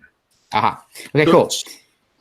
I am going to, because this currently seems more dire than I thought it might be, despite the fact that I know that these creatures do not like fire, I'm going to take this turn to use all 3 of my actions to cast Magic Missile. Nice. So I'll target the same one. Yeah. So the 3, they're little bluish. They're like the size of a small diamond, and they kind of like appear above my hand, and they're like circling. Yeah. And normally I would like direct them like one, whatever many targets, but this time I'm going to direct all of them at one target. So they're all going to like fly off like in a row and slam into that creature. The top one, sure. So go ahead and click on your spell, and it should actually roll all of them for you. Okay. Boom. Nice. Not so bad. 10 points of damage. Yes. And I like this. I love this last bit here, that when they all go at the same target, you add them and then apply bonus instant penalties and weaknesses, all that stuff. That's cool. Yeah, it's great. All right, so those slam into them. Then it's Sir Yvain's turn. So do I have to make a check to swim forward to here, or is that just not? You do. It'll be if you say you got your shield in one hand and your sword in the other. Yep.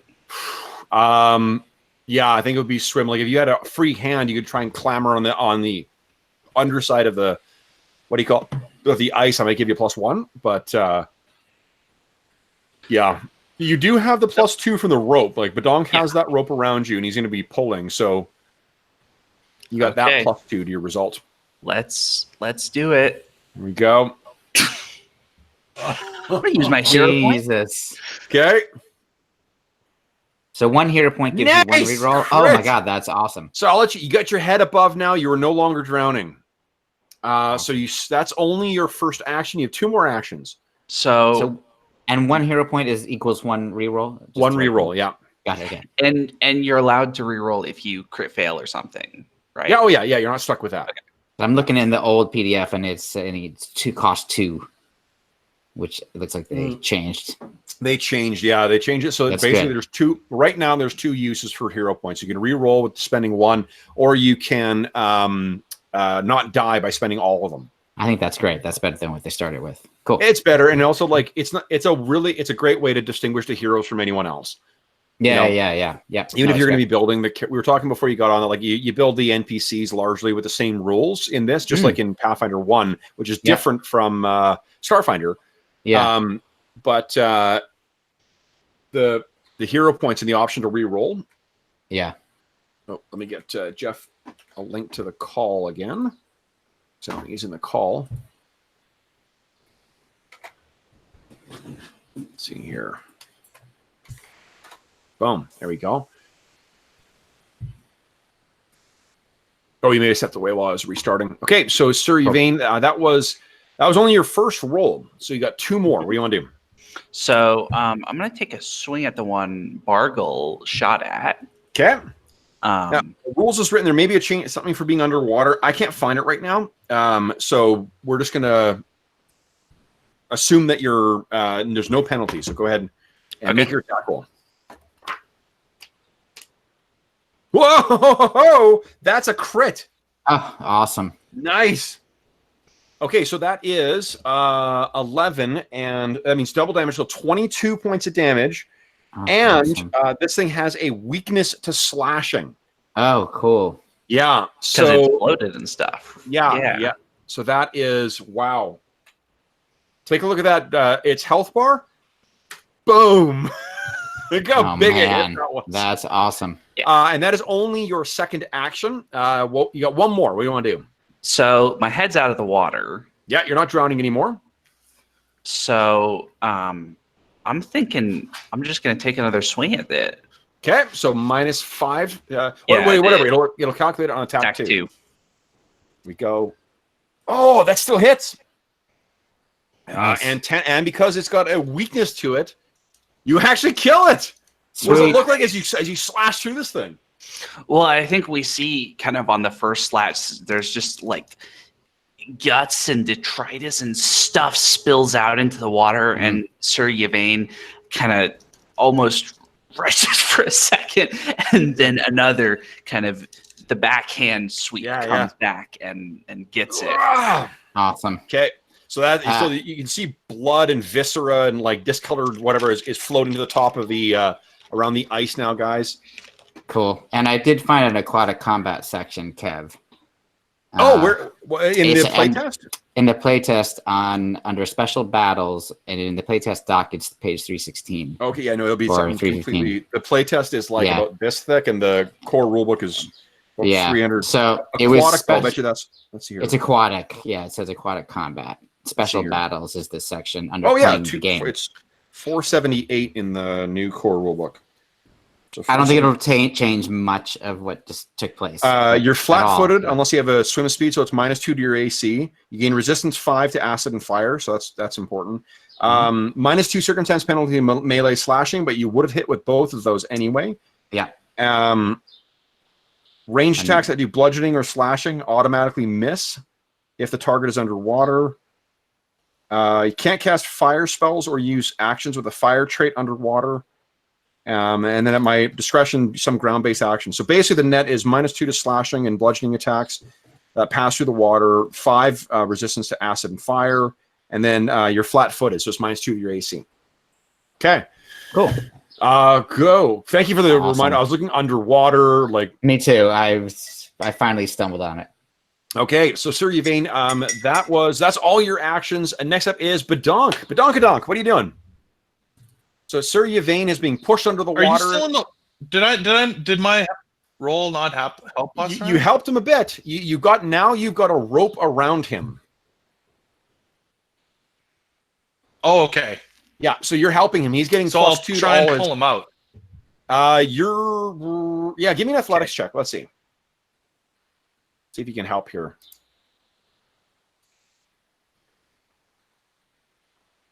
Badonkadonk. Let's see what you're. Oh, Jeff, did you hear me?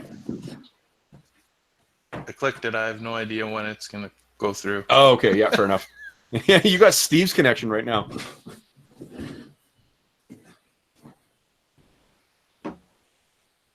He was having problems. Not yet. Oh, there it is. Nat 1. Oh, holy Toledo! That's why it took so long. So you try to throw your whole weight into it. And Sir Yvain lurches forward, and you are pulled into the water. Whoa! Oh shit! That ain't good. So, Badonk, you're only at your waist right now. But and Sir Yvain, I forgot. You take 1 more point of damage on your turn. You took it already, Ken. Badonk, you take 1 point of cold damage, and you have 2 more actions. Oh, okay. So I can try and get out right away. Absolutely. You can give me another athletics check if you like. That Nat 1. Yeah. I do love how the I think that's what happened last time there was quicksand. Yeah, is that someone got pulled in? Yeah, you guys kept. Wow. Oh, that's actually another crit failure. So you're scrambling, trying to get yourself out. And I think you're just panicked, and you're knocking yourself. You're actually down to your neck now. Jesus, you're pretty good at athletics, aren't you? I thought. Well, not really. Like I'm an expert, but I don't have a high strength. Oh, that's why. Yeah. Oh man. Okay, so you're kind of like. I can do one more try, right? Yep. Yes. Nice. Oh, there we go. All right, so you're up to your waist right now. You're not out, but you're not up to your neck. Holy shit. Werbin is going to come. He's going to spend 1 action to 1, 2, 3, 4. Shit. I'll spend all his actions. He's going to come over and try and pull Badonk out, I think.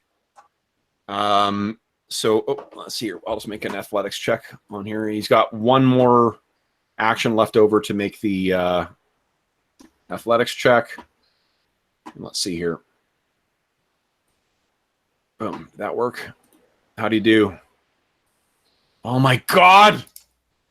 I think this is what happened last time. Oh God, you guys. This is exactly what happened with. It's exactly what happened last time. Everyone kept getting pulled in. Oh All right, my so God. you know, I'm going to spend his hero point to re-roll. Oh, Because he's sitting on currently like 3 hero points, so I'll do that. Let's see here. 18. It's not enough to aid, but he doesn't fucking fall in. I think then seeing that he almost slipped. No, actually, that's all his actions. He's out of actions now. All right, Zomboid. There's only one left here. This thing is going to.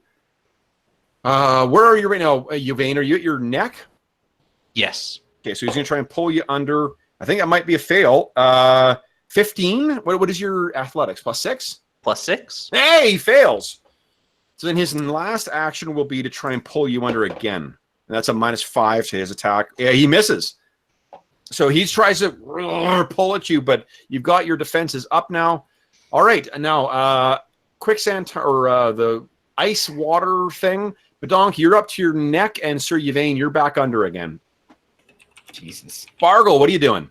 All right, so I am going to. So let me just double check that I have this correct. I think there's only one component for produce flame. No, 2. There's 2. Right. Okay. So I'm going to do produce flame. That one really hasn't taken a lot of damage, though. You know what? I think it's worth. There's no economy system in the game for regaining spell slots during the day. That's only after a night's rest. You have a special ability that is drain. What do you call it? You've got an object that you charge up with drain bonded item. Yeah, and you can do that twice per day. Okay, great, perfect. So I am going to then do magic missile. Okay. Here we go. So, this is a full and round then all 3 of them. Nice. 14 points of damage. No, awesome. Great. Okay. Sir Yvain, you are back under again. What are you doing? Okay, so first I'm going to take my 1 point of damage so that I remember. I am going to, while underwater, make my first swing with the bastard sword. Nice. Whoa, whoa, another crit. Nice. Oh, holy smokes. All right. Massive strike on this thing.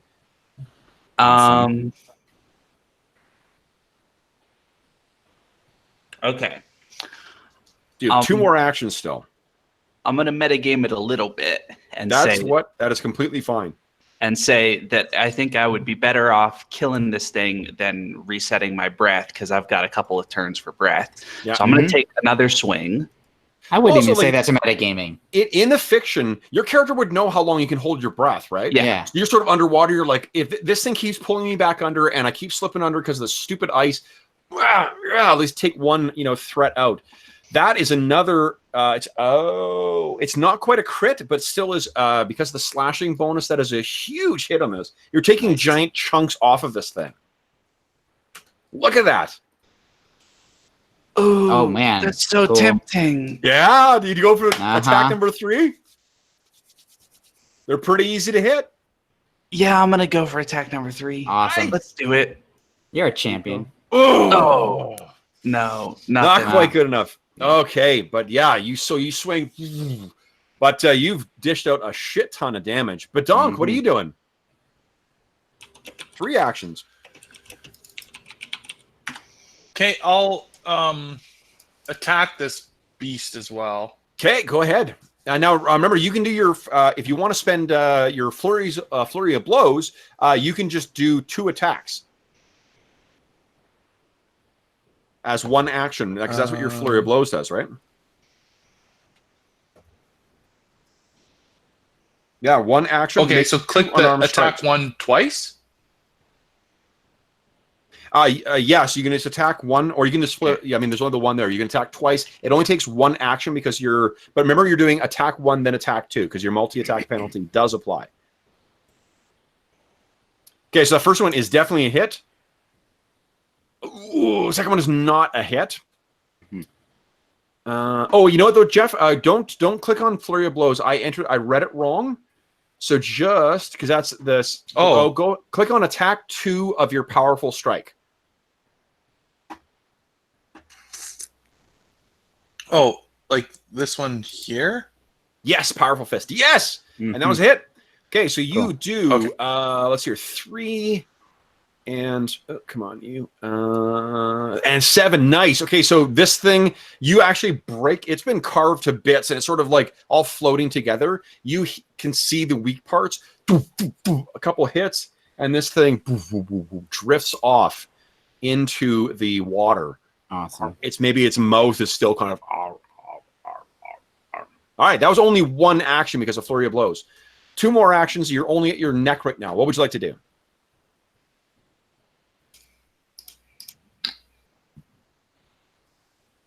So I can try to get out. Yep, absolutely. 1 action to do an athletics check. It could raise you up to your... Nice! You're up to your waist now. 1 more successful athletics check, and you are out.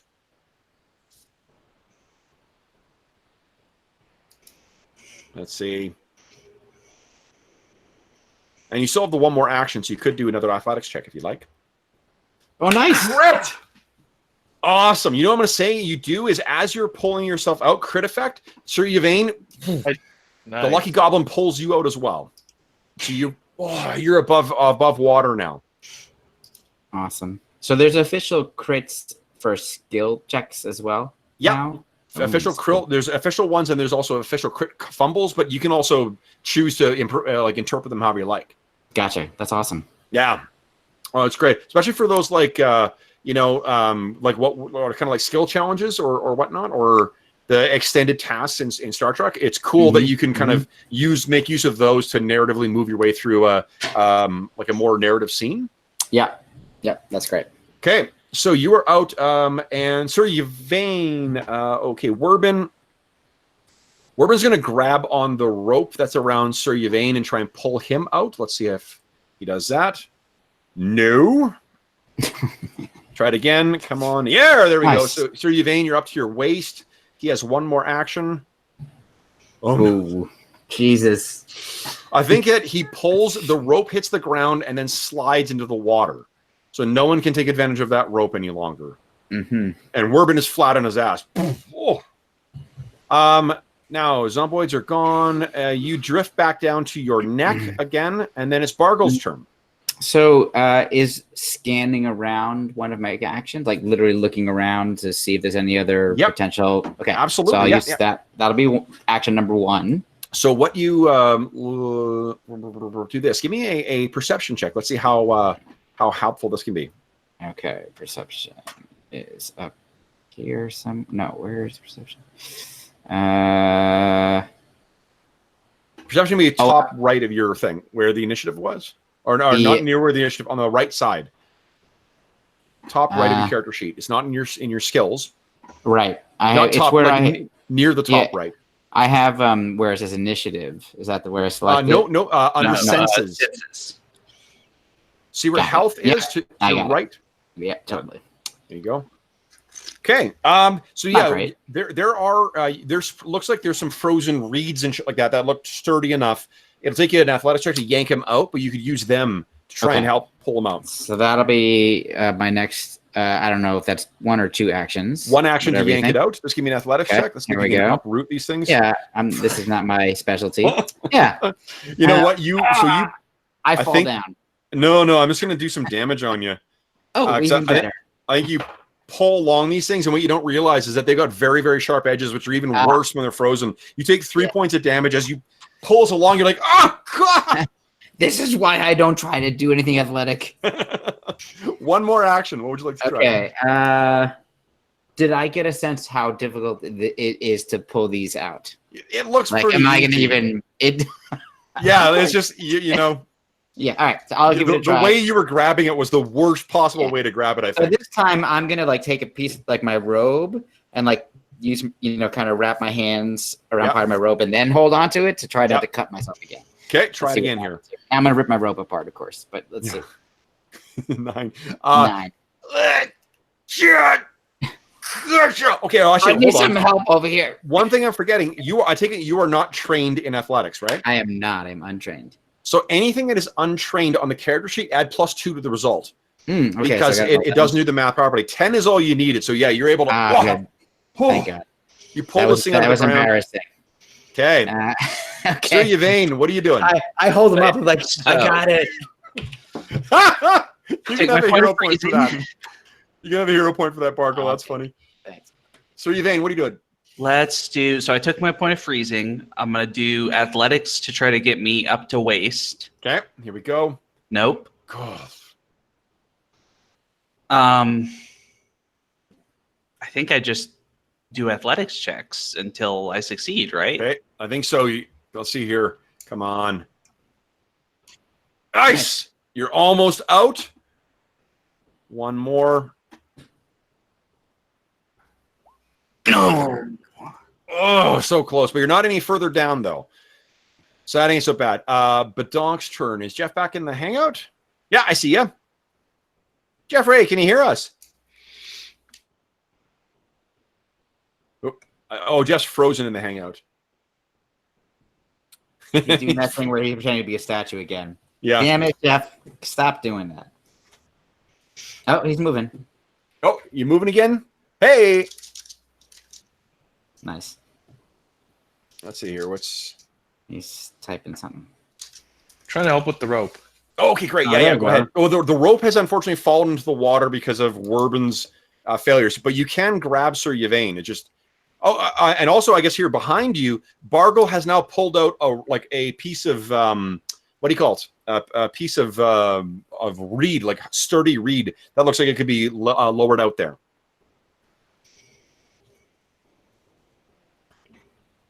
So what do you want to do, Badonk?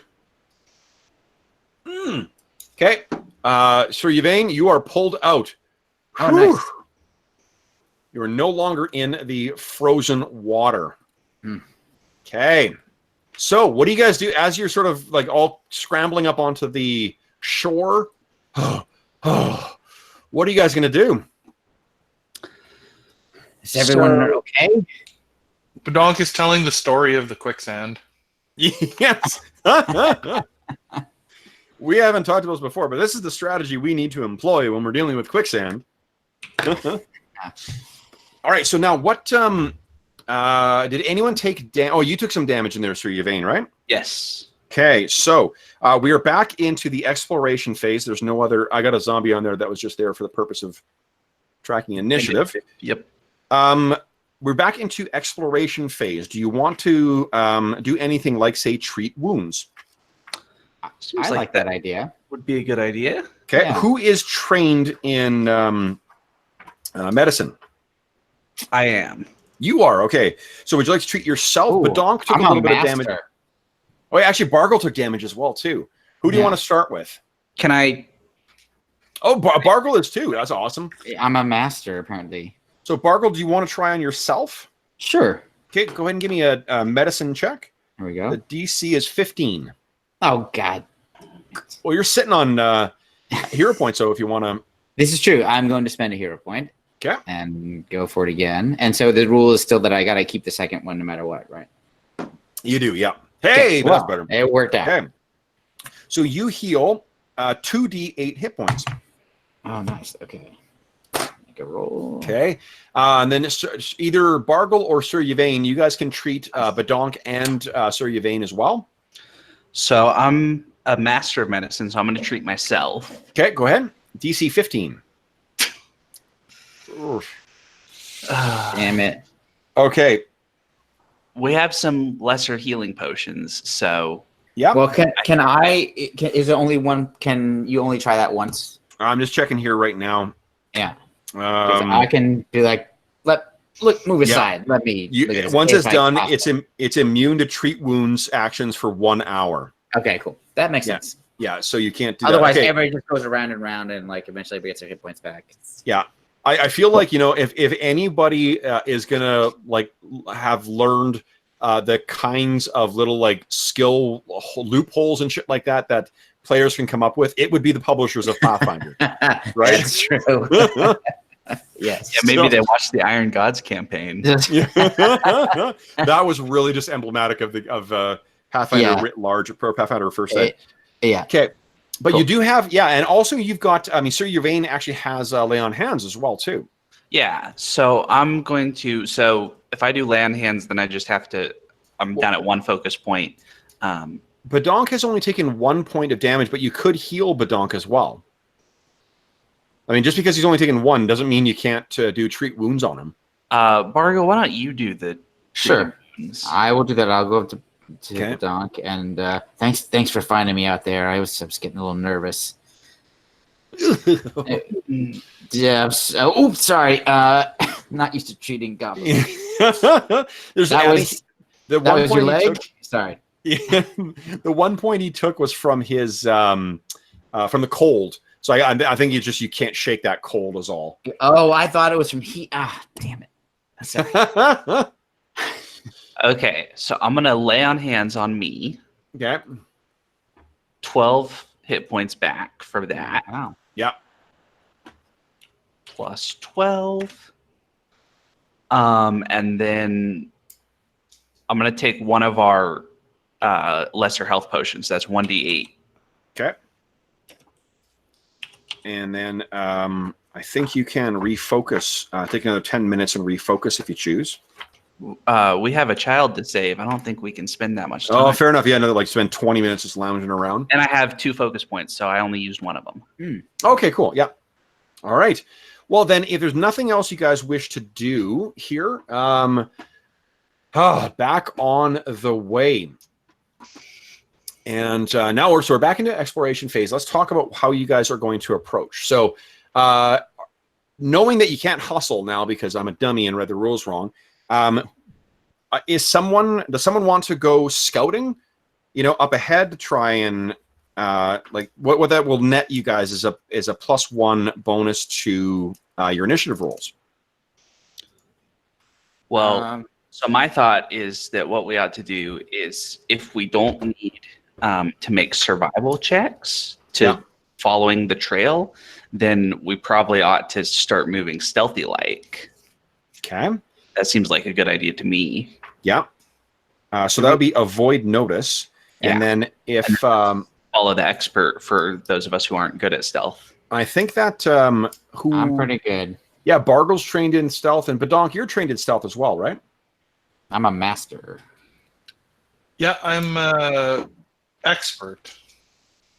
Yeah, so for those, just a reminder, those things are they're not correct. Everyone should be trained in most skills, and then each of you will have one skill that you're an expert in. And the way that I would have put them would have been that Badonk, because at level 3 is when you get to a bump in your skill, in one skill, or you learn a new skill. You can't really start the game with an expert thing unless it's something that your class specifically gives you. So Badonk, what I put your expert in was into acrobatics, but if that's not what you would have put it in, you can feel free to tell me what would be the other one. Sir Yvain, I can't remember what I put your expert in. And then Bargle, I don't remember what I put yours in either. It might have been Arcana. Is any of your skills, are any of them at Legendary? Yeah, I think you put religion for me. Oh, okay, right, yeah. Deception for me, which I would totally buy. Yeah, because he's a liar. Yeah, that's right. What? No, I'm not. I'm not lying right now. All right, so then if you guys are so someone has training in it, then I think Sir Yvain, you're the only one we really need to worry about. Sir, so yeah, actually I gotta bring Warbin along. Although I don't think we can actually follow the expert if somebody is not an expert. It looks like the way it's written, you have to be an expert, master, or legendary at it to provide the bonus. Nope. What it does is it still gives you the benefit. It doesn't have the requirement of expert. What the difference is that when you are untrained in something, you don't get to add your level. What training does is it gives you +2 to your roll, and you get to add your level. And then what this does is if you happen to be the person you're following is more trained, then you'll get a bigger bonus. Well, what I'm saying is specifically follow the expert, gain bonus with a skill from an expert ally is what it says on this sheet. On which sheet? On the one you sent us. Oh, okay, hold on. Because I'm reading in the rule book I am an here. expert. Okay. Oh yeah, the ally must be at least an expert in the skill. Yeah, of course you're right. Jeez. Well, you're not an expert. What's on your Donk is an expert. No, but ignore whatever's on the character sheet. The character sheet is again, it's based on the playtest version, which had different math. Your things, there's stuff that says mastery and whatever and legendary on your character sheet. That's not right. I just needed to set it that way so that the math would work properly, because they changed the way the math works between the playtest and the final version. So Badonk would only be, well, unless like, so I put, but Badonk would have one skill that he is in which he is an expert. Do you think it would be stealth for him, or would it be acrobatics?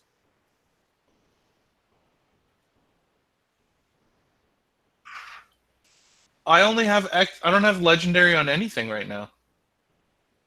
Oh, then you may I not only have it expert. set. Yeah, then that may not be set properly.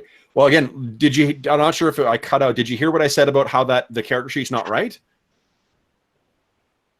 Yeah. So Okay. I think acrobatics is right. Acrobatics is what he'd be an expert in. Okay, so we can't do follow the expert. So what do you guys want to do then? Do we have a sense from the tracks of whether we're gaining ground? Like, are they fresher? Like, is there any way to tell if Ooh. we're getting closer? Well, Yeah. that's what I was going to suggest. Is Werbin an expert at survival? Werbin is no, he is an expert at nature. Okay. Well, so I was going to say we might be able to do follow the expert on Werbin's survival to get some information while we move. But Oh, okay, no, but Werbin, yeah, I mean, you're, excuse me, it seems like, not substantially, I don't think. I mean, like, you're not, whatever, because, I mean, the timing between this was, the attack happened, Hendon dragged himself back half dead to the house. They had treatment applied, they got the information from Hendon of what had happened, and then they got you guys and came over, and you guys have been trying to go as fast as you can, but it's not like they're only 10 or 15 minutes ahead of you. However, yeah, I mean, I'm not sure that's about as far. So, it seems like, Arlen, tell me, and Jeff, if you think I'm wrong, it seems like we should just keep moving at speed, at the speed we can move at, till we, because we're not like a few minutes away. We have ways to go. Sure. Speed is of the essence. yeah. So And then I guess we can maybe keep an eye out for any signs that we're getting close, and then at that point, like scout and stealth and that sort of thing. Sure. Yeah. Yeah. Okay. Because I mean, again, you don't need to marry for one or the other. So what I'll say is that what you do see. So after you're making your way, following these tracks for quite a while, not quite a while, for about another hour. So it's about 3 hours. You're probably about in wintertime, you're maybe about 2 hours off from nightfall at this point. So it's getting late in the day. And again, like being out in the Barrowmaze at night is scary, but you know what? You got to get this kid first. What you find looming out of the bare trees that are around you, because there's no coniferous trees here. It's all deciduous trees. So it's bare, skeletal, twisted limbs kind of reaching up, covered in snow in some cases. What you see towering over there is the skeletal frame of some enormous stone structure. So this appears to be like, you would guess from the up thrust, at first you think it's a tower, but as you get closer, you're able to sort of make out the rough structure of this thing. And it looks like it's like almost like a cathedral of some kind. Interesting. Yeah, like just from the way it's built. What the hell this is doing out in the middle of here is a mystery. But what we'll do is we'll drop into about 10 minutes. You're about 10 minutes off from this. So what is going to be your last exploration action before we get into the fracas? Because this may be associated with divine magic of some kind, potentially necromantic evils, etc. I will be detecting magic. So one of the things you find when you're in the Barrow Moor is there is perpetually kind of an odor of necromantic energies. You know, there definitely is. You can see the aura of other magics more clearly, but it so suffuses everything in the Barrowmoor that it the deeper you get in here, the more there is that, you know, constant background noise, if you will. Okay, so I'm gonna, knowing that sort of buzz is like constantly there, I'm gonna just be trying to pay attention for anything that rises out of that. Excellent. Kind of just cuts through. Okay. How about we'll go backwards here. How about Sir Yvain? What are you doing? I think defend, right? Raise my shield. Shield before up. You got it. Yep, absolutely. Yep. And then Badonk, what do you think? I'm looking at those exploration activities I sent you. Yeah. You know, I mean, Scout might be a good one for He's you. Probably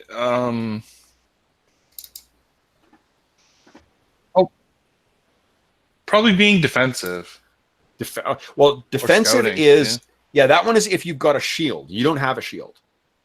What that allows you to do is to benefit from the AC bonus from a shield for the first round. You don't have to spend an action getting it up.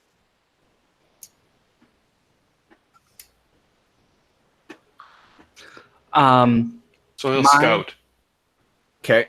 So then let me see here. I'm going to make secret. What is your stealth bonus, Badonk?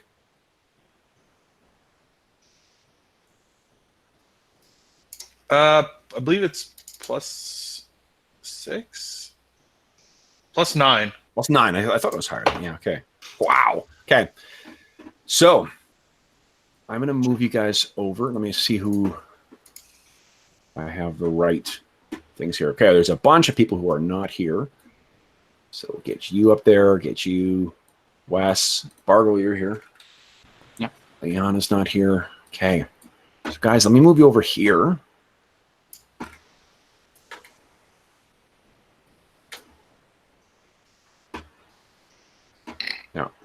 Bargle. Bargle, you, I think you've got a spell called Dark Vision. Otherwise, because you're a human, you would have to use light in order to get light.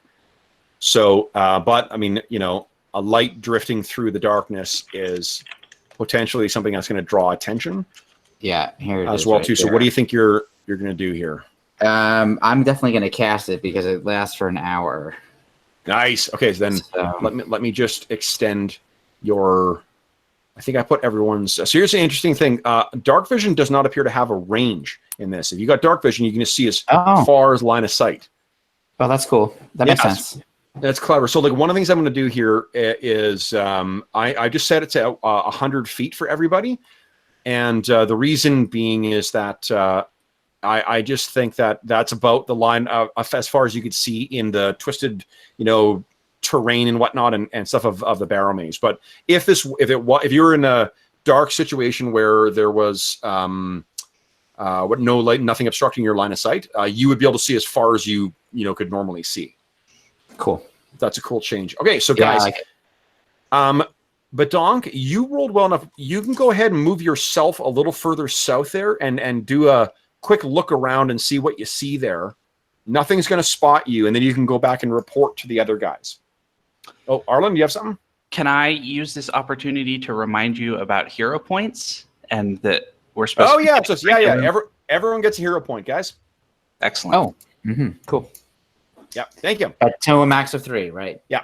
And again, for those who are listening at home, it's not the rules as written aren't to give one every hour. We're just doing that for the sake of keeping the flow of hero points and seeing how it feels. Well, and it's not like we've been walking over the enemies or anything. No, not at all. No, it's a fun. Oh man, I fucking love combat in this game. It's so much fun. Okay, so Badonk, what do you see in there?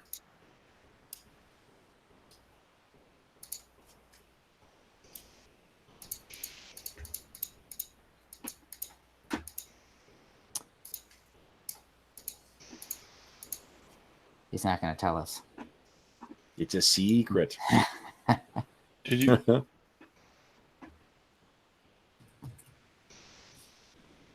I supposed to roll something? No, I say you can go ahead and move yourself around. You can go ahead and scout out. No one will see you. I did move south. Oh no, but no, I don't mean like just a little bit. Like, go ahead, feel free to move yourself around and take a look. You just can't go inside the structure. Try and stay about 15 meters away from anything. 15 feet away from anything you see. Oh, I see. Oh, Yeah, I want to give you a chance to move it. around and kind of reconnoiter the area here. Just don't go inside the structure.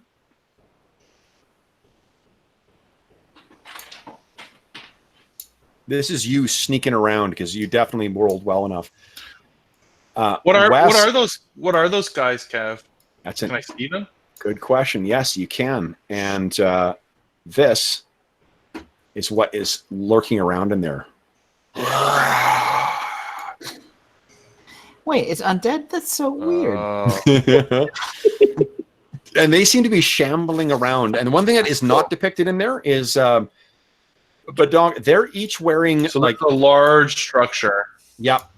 So for each of these things that's sort of wandering around the outside here, they're all wearing, in various degrees of desiccation. They're wearing like tabards on them as well too, as if they were part of some long forgotten army. Mm-hmm. And but Donk, would you give me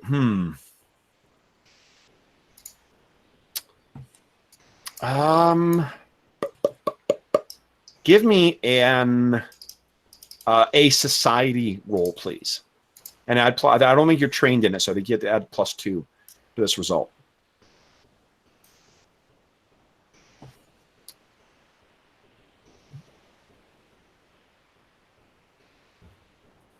But don't give me a society roll, please.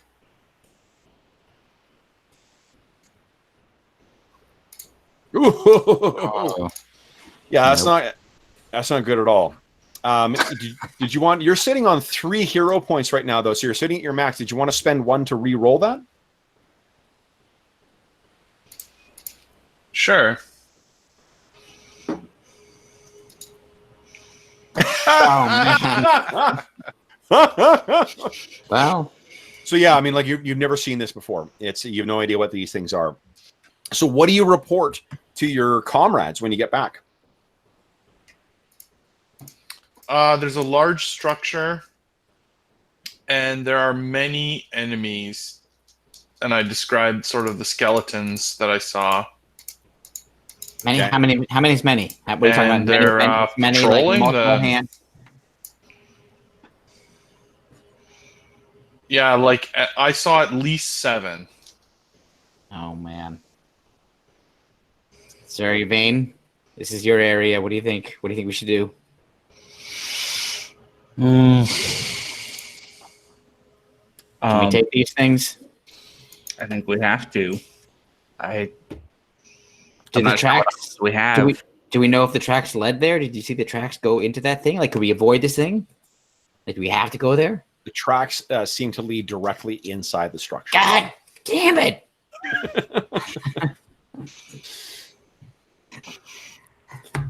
All right, I'll follow the lead of my companions. Okay. Are you guys gonna? What do you think? Should we stealth up there? Sir Yvain is going to let them all know where he is as soon as he starts moving. Purposely, intentionally, like, to draw or- there? Yeah. No, because he has a -4 to stealth. Oh, he can't help himself. Technically, it's only a -2. Okay. So -2. yeah. Well, let me ask this: since Sir Yvain, since you tend to make a decent amount of noise and you are a champion, is this class also like related to gods, or is it just now like more of a knightly? No, champions is effectively a paladin. It's just that It's still paladin, okay. it allows you to play like lawful good or like neutral good or chaotic Gotcha. good. Cool. So, do you think it makes any sense to sort of tactically, get them to go towards you, and we'll come in from behind, or what do you think about? You know more about tactics and stuff, so whatever you think. But I'm just That is a good idea. I think that I could come from Badonk. Whereabouts did they seem to be like the largest concentration of them? Well, they were all spread out. Are all spread out. Maybe there was a more concentration by the building itself. But maybe Yeah, maybe if you just kind of get quite close, spread out. Sir Well, that's, Yvain, and that's like what I was saying. I could come at like one section over here, and you guys could go over this way and hopefully avoid a pack of them. well, maybe they're- they'll come to you, Yeah. and then we'll wait, and then they'll be in a group, and then I'll go in and I'll get the kit. Or well, I can help you fight too if you need it, but. So in terms of terrain, guys, basically anything that's got like that kind of water looking thing, assume that's difficult terrain. Otherwise, the rest of it is going to be, it's fine. You can move it as normal terrain Okay, cool. for planning your tactics here. Because I think the thing is, like, even if I were to, sorry, I'm out of character for a second, but I think to make it quick, I think Bargle just feels like if he goes up there stealthily, which he's not bad at, he's not going to gain more information about what these creatures are that's going to help. You could, guys. you know what? Why don't you give me a stealth check? I mean, you're absolutely right. You're easily as sneaky as what. Or hold on, it's a secret one, which is actually a thing in this. What is your stealth bonus? Great. Plus I am such a huge fan of. That's how I run all of my games. It's a +8. +8. Okay. Anything that you would know the answer to, I make the roll. Yeah. Bargle, go ahead. You can do the same thing as Badonk did. Go ahead and move your token around. Just don't move inside the structure and try and stay away about 15 feet away from anything that you see there. Okay. I'm clearly avoiding these little patches of ice, and I'm making sure to grab Bargle and not somebody else. Okay, here we go. Which I've done before, so I gotta make sure.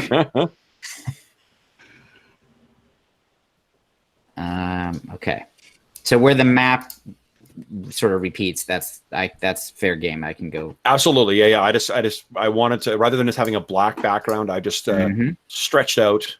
I did a shit job of just kind of clued you. No. It's good. I'm just making sure I don't do the wrong thing. Yeah. Okay. So I'm spotting a couple over here. On this side, do I? Oh, it's more than one. More than two. I mean. Now I want to. So now that I see their kind of rotten tabards, can I see if I have any sense of? I don't actually, need to do that. yeah. No, you're. Give me a society check, please. Okay, because my society is pretty good. Wow. So, what you? I mentioned before that Bargle had basically plumbed one of those like guardian barrows is what we've been calling them. Yeah. The tabard markings in here match I mean, these are decayed and desiccated and whatnot, and the other ones were stylized, but they match the markings that you found on the walls of the guardian barrows. And does that convey to me an alignment, like whatever my character thinks alignment means, like a good or evil kind of thing, or is it? Well, I mean, the markings on those, what you know is the legend of the barrows, right? Of those guardian barrows. The legend that you've heard about the guardian barrows is that there were 4 such guardians, and that they were laid to rest in there to serve as eternal guardians, watching over the what do you call it? The whatever threat lurked in the Barrowmaze. Right. And each of those is said to have had a very powerful weapon as well that were carried by these mighty champions. And then when those 4 weapons were brought together, they were even more powerful. Which is what is maybe troubling about your ally who recovered the weapon from there, a mace, a very powerful mace, that he's now gone missing. Right. Okay. You've probably heard as well too that their ally, the knight or whatever, the champion whose disappearance caused Sir Yvain to arrive, he was also wielding one of those, and that has also gone missing. Interesting. Okay. And you know that both those barrows, yours was full of undead threats, and it sounds like Badonk and his colleagues, Badonk, Sir Albus, the other ones, Skirg, West Littlefoot, they've all plumbed that barrow as well. Vax, Silver Scroll, they've likewise, recovered, fought a bunch of undead, suggesting that those guardian barrows may have been corrupted. Okay, cool. All right, so I'm gonna just continue a little bit more stealthy scouting to check the other side out. I saw about 4 on that side. And so Now, I'm moving. Yeah. One thing you notice as you're going by too, they're all kind of like kind of staring off into space. Okay. They're not like actively patrolling. Yeah. I like that. And do they all seem to be the same relatively? Yeah. Armed and armored the same. Yeah. You roughly the same. Yeah. I mean, some have like, 1 or 2 more pieces of their armor still on or whatnot, but for the most part, these things all do seem very much in the same overall state. Gotcha. Cool. Jesus Christ. There's more than 7. Okay. I'm just gonna go a little bit more, and I'm gonna No, Badonk just said he saw at least 7. That's right. That is true. didn't say there were I'm 7. not. That's right. I'm not going to refute what you said. That was. I just have additional information. Okay, I'm gonna just go a little bit farther, and then I'm on my way back because this is freaking me out. That's my character, not me. Yeah. Badonk's only good at counting treasure. Well, hopefully that'll come in handy later. But for now, I'm counting. So, by the way, I'm not like literally. I actually, as a player, but also my character, does not know exactly how many. I didn't actually count because I'm too busy making sure I'm being stealthy because I'm super afraid of them spotting me. So I don't actually. George and Bargle do not know the exact number, so I'm just heading back now. So can I just move all the way back, or do you want me to keep? Yeah, no. I'll move you. Yeah, put me back. So I come up, quietly and to the group and say, "There's Badonk was right. There's more than 7. I think there's probably a couple of dozen. There's probably ones I didn't even see, but they're surrounding the place. They're kind of just wandering around. They don't seem to know we're here. They don't seem to be on alert. So the question just is how we want to tactically approach this situation. And obviously we have to go into that structure and we don't know what we're going to find inside. So I don't know if we want to try to distract these things like far away from the entrance, check out what's inside, and then decide what to do. Or if we want to like get them all in one spot and start attacking them and hope not more of them come pouring out of the inside. I didn't want to get that close. I was worried it was going to get spotted. What do you guys think? Oh, and I'll relay the tabards and all of that information. But Donk, you kind of slap your head, your forehead. You're like, that's what it was. It reminds you of the markings you saw on the inside of the Guardian barrow. Remember the first barrow you guys found? Where you found Sir Albus's sword. That's the same markings that are on their tabards.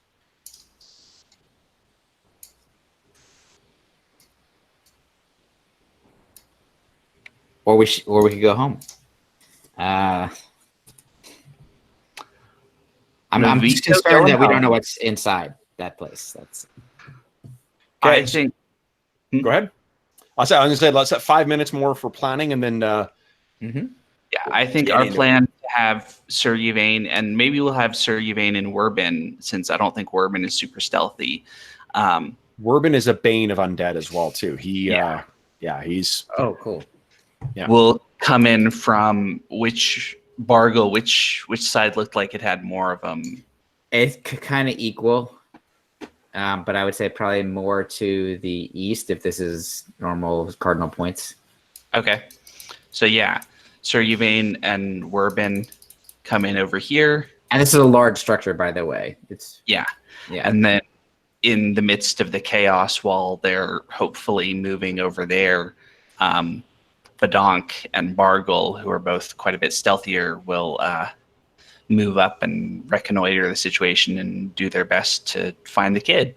Okay. So we'll the plan will be we'll reconnoiter. If a fight breaks out, Do you want us to come to you if we hear No. you guys fighting? No, I want you to go and try to find the kid. Okay. Unless Okay. we hear you specifically call for us. We'll just ignore you guys. Okay. Warbin might call. Sir Yvain is ready to go down. I'm gonna it's not surprising. Okay. So then everyone select the skill. I think it sounds like Sir Yvain is using perception for initiative. It sounds like Bargle and Badonk are using Stealth? for initiative. Yeah. Mm-hmm. Yeah, Click on your token and then Warbin click and on I that. move, like over to this square to start our. No, just start from where you are. Okay. Yeah, we're gonna start moving you guys along round per round because there's a chance as you move in, they're not gonna automatically spot you there. I'm assuming you're not stomping in. Oh, it's right at the top. Here we go. And Warbin, that work? Yeah, Warbin's on there. Holy shit, Warbin. Okay. And we'll roll for the. Oh, these things got a terrible initiative, as is appropriate for a bunch of skeletons. It's 2. All right. Looks like everyone rolled. We got first up, Warbin Silverstone. So let's get old Werbs. I guess he's going to start moving. 1, 2, 3, 4. He's going to wait for Sir Yvain to draw the thing. So what he's going to do is ready an action to cast. He'll spend his last 2 actions to ready an action to cast Disrupt Undead once something's in range. Badonk, 3 actions. What are you doing?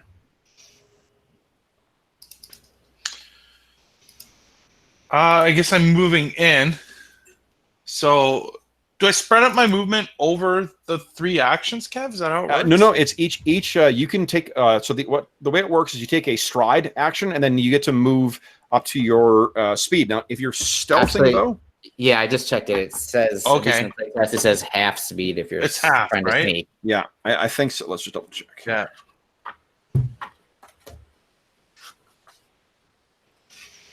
Sneak. Here we go. Half your speed. Yeah. So So I go ahead can and move half your speed 3 times. Yeah. So it'd be 2. What's your speed? 40. Oh, I can move half of my speed 3 times? Well, yeah, because Correct. each action is a sneak. You get 3 actions per turn, Okay. and you don't Okay. need to roll, guys. It would be them trying to spot you. Yeah.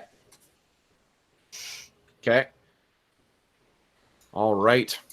Okay. So Badonk is sneaking. And just so I understand the mechanics of that, is that the case where it's just they're rolling against 10 plus my stealth? Yep. Okay. Yeah. Okay. Okay. So Badonk's gone. Bargle, what are you doing? Okay, I'm doing the same thing. Sneaking, moving 3 times my movement. So everything rounds down. So it would be 37, so 35. Okay. Right. Hold on. What's your My speed is 25. 25. Okay. So your So so basically 6 squares. and 12, yeah. Yeah. What would it be? 7, 12, 12, and 12?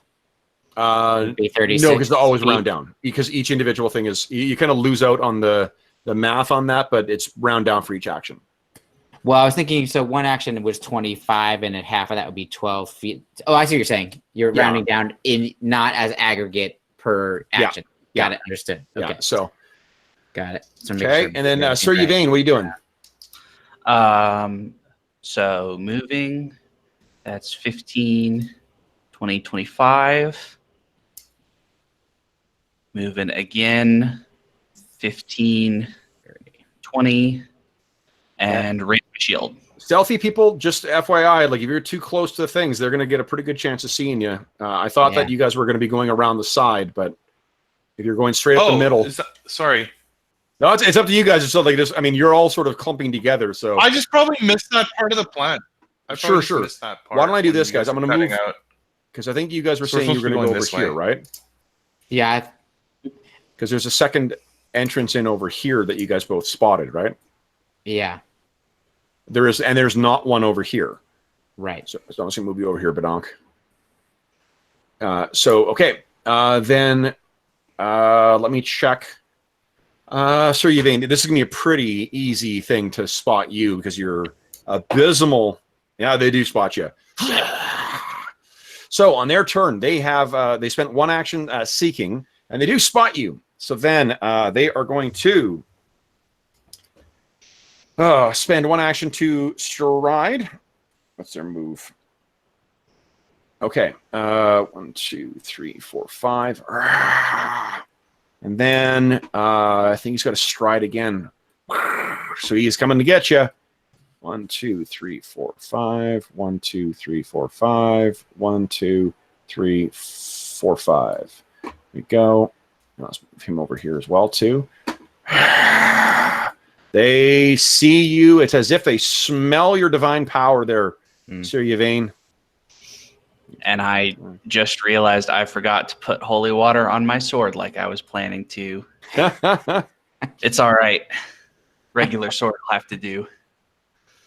Well, Okay. is that, can you like sacrifice an action or something? Well, it would be a manipulate, so... Oh, gotcha. Okay, gotcha. 2, 3, 4, 5. 2, 3. That's a cool, mechanic though, or idea in the game, in universe, to put holy water on your sword. I like that. Yeah. Okay. So that's it for them. Top of the round is Werbin. Oh, you know, Werbin, hold on. He's got a ready to action that does go off as a reaction because that thing came in the way. So let's make that attack for Disrupt Undead. Boom. So this thing needs to make a save, a fort save against 19. Oof. Fails. So Werbin cries out as this thing gets closer right here. And then it explodes in this burst of greenish energy. That's cool. So then it's Werbin's turn again. He is going to 1, 2, 3. Let's see in range there. Oh, he's got to move forward a bit. Strides forward 2 for one action, and the next 2 actions are Disrupt Undead. Cool. Try it again, and boom. That is again 10 points of damage. Make a save for it. It makes it this time. So no. So here's another thing that is in the game now. George, is you got a mechanic called a basic save. Basic save always means if you succeed, you take no damage. Oh, okay. So that way they're not constantly saying in every fucking spell entry, oh, save this, blah, blah, blah. It just says basic save. Cool. Okay. All right. So that does, unfortunately, that one did not go off. There is some kind of strong necromantic power here. But Donk, you can see that these things begin shambling towards your allies. What are you doing? They do not appear to have seen you or Bargle. I'm just still pointing like let's keep going towards that other entrance. Oh, Jeff, can you hear us? I think so. I might be missing the odd thing that you're saying. So your turn again. What is Badonk doing? Oh, okay.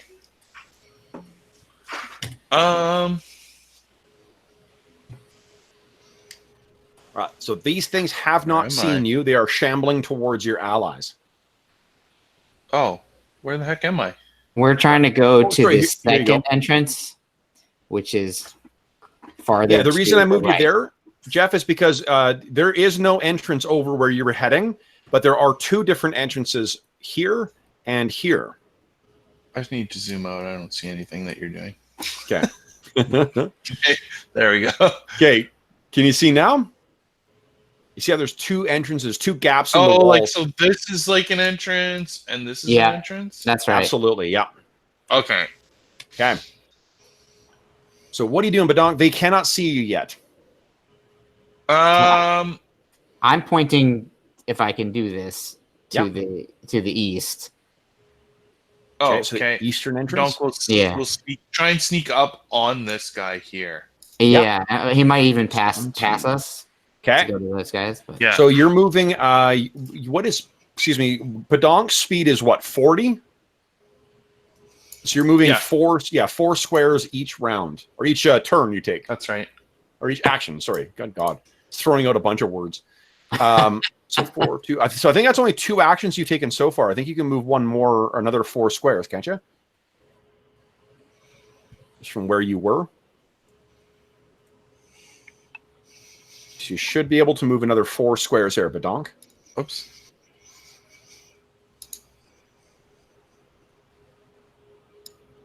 1, 2, 3, 4.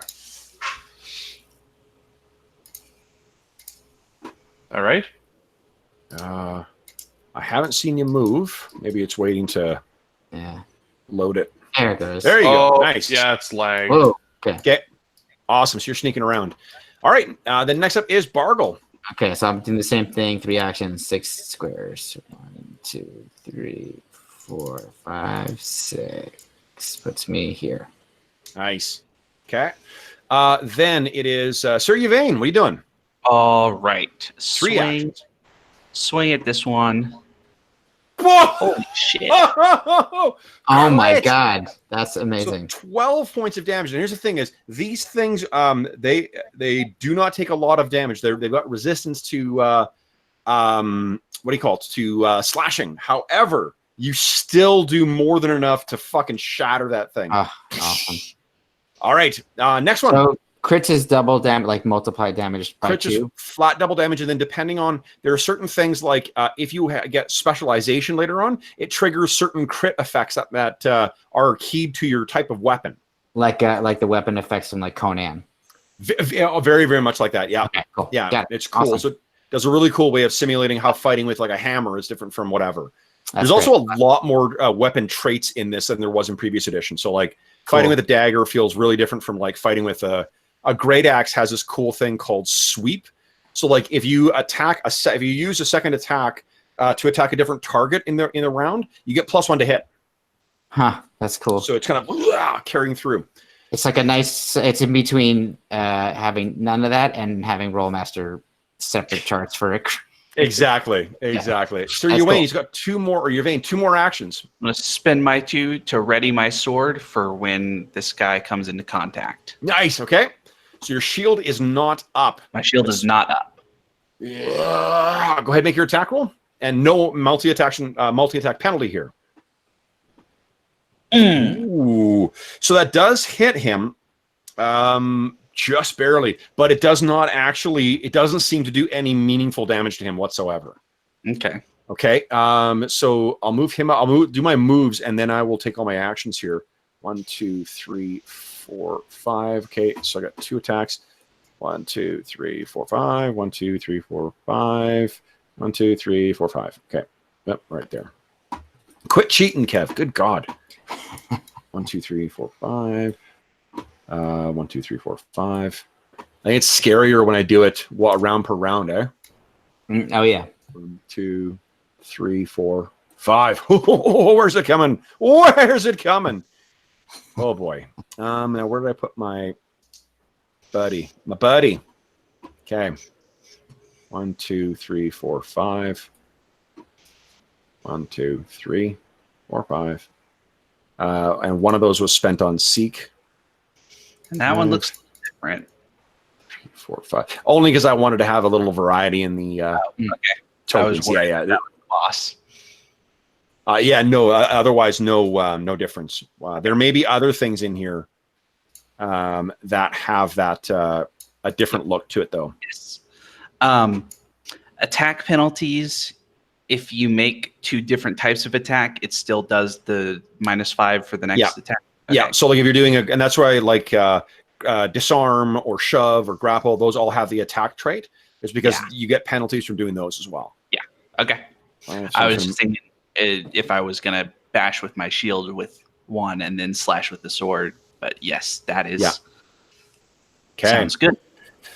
All right. So I got looks like one thing that can make an attack on you there, Sir Yvain, and I missed. Swings that rusted old sword at you, but does not connect.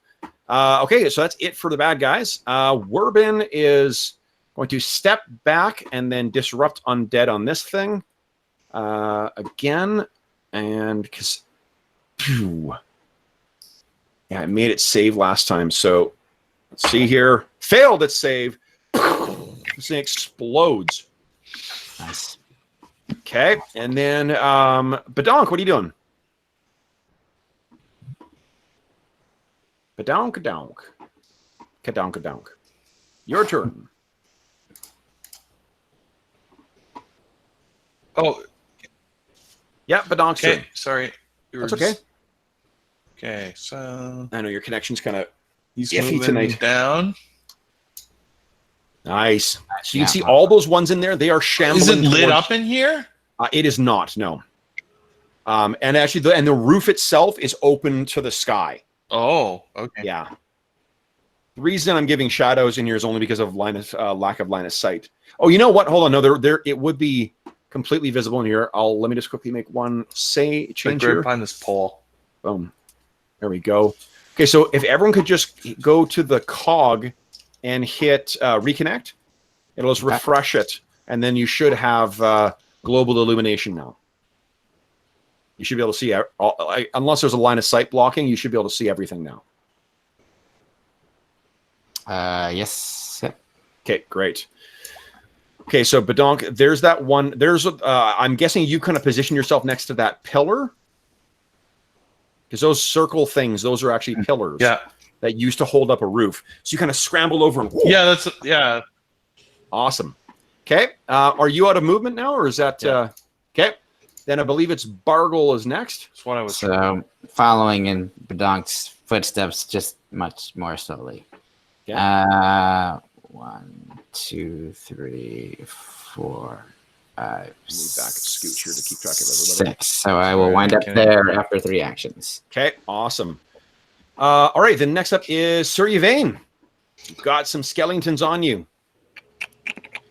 All right. I'm gonna try a shield bash to see if that makes any more impact on him. Okay. Ooh, not so. Oh, so that it's clumsy enough of an attack that it does not. It actually doesn't connect with this thing. All right. Attack number 2 with the shield. Here we go. Nice. So that does, and you shatter one of these things. Sweet. Okay, you still have one more action. Let's go for it. Attack number 3 with the shield. Cool. Nice. Yeah.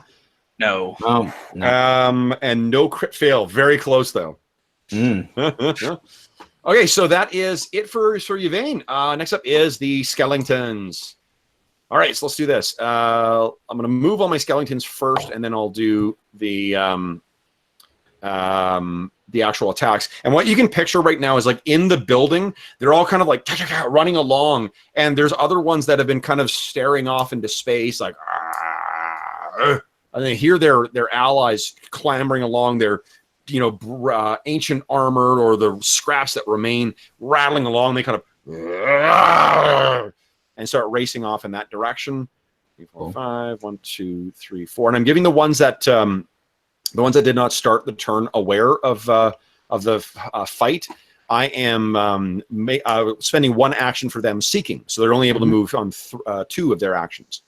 1, 2, 3, 4. Does it seem like they're reacting to the sound, or it's more of a connection to their allies? That sounds like to me that's a good use of the seek action.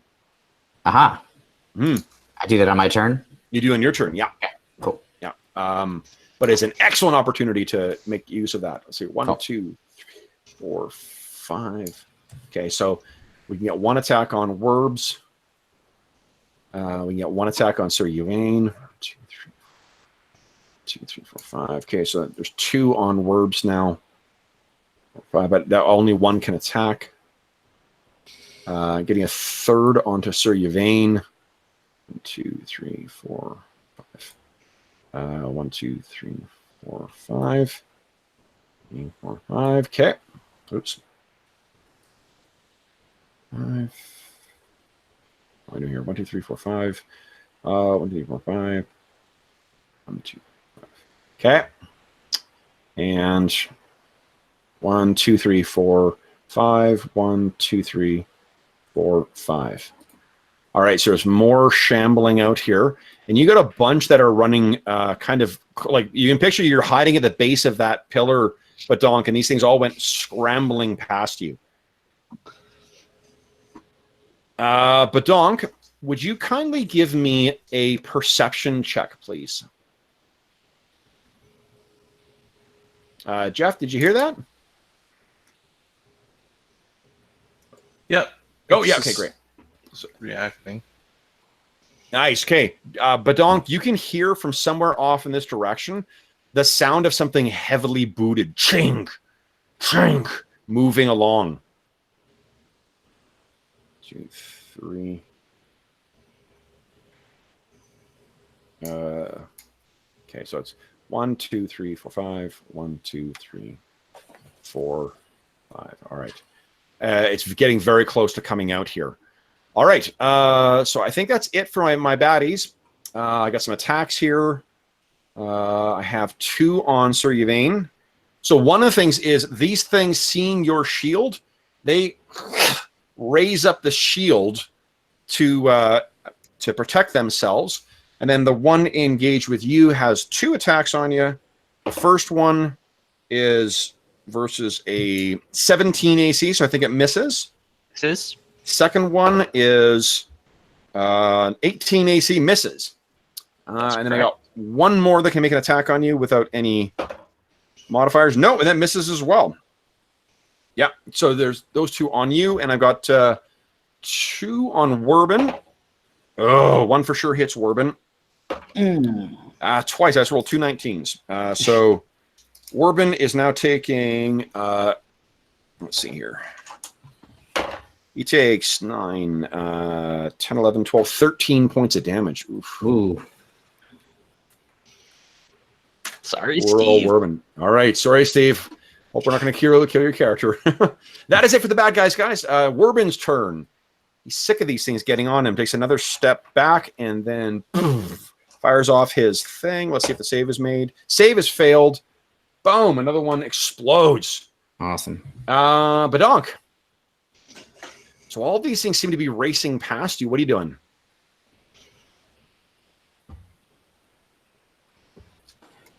Sorry, Badonk, your turn.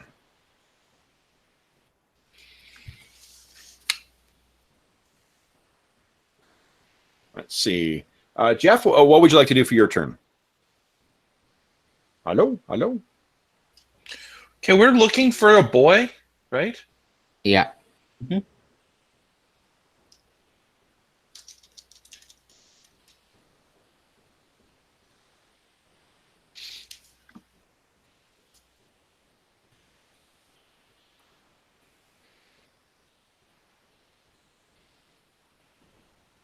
So what are you going to do?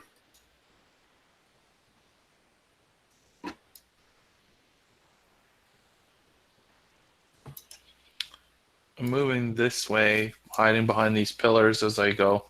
Yeah, no problem. As long as you're moving at your reduced rate, I'm assuming you're still stealthed.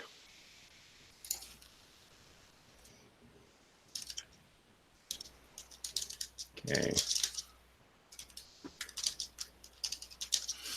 After this will be Bargle. If you want to maybe start taking your turn. Yep, and I'm not going to seek this turn because I want to just try to get up to this building. Sure. So I'm going to use all my actions for that. 1, Okay. 2, 3, 4, 5, 6. That gets me right here at the corner. Okay. Almost in. Nice. Yeah, no problem. Great. Okay, so Jeff, what you can see, you don't need to make a check for this, is, oh, let me get out of here. Wrong thing, my library. I know precisely what I'm looking for here. I'm looking for.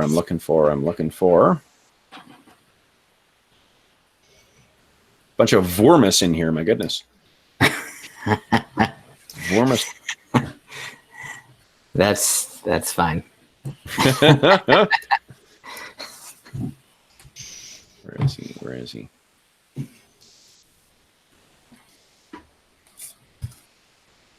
I'm just going to use this as the token for the boy. Can you see that there, Badonk? Right over here.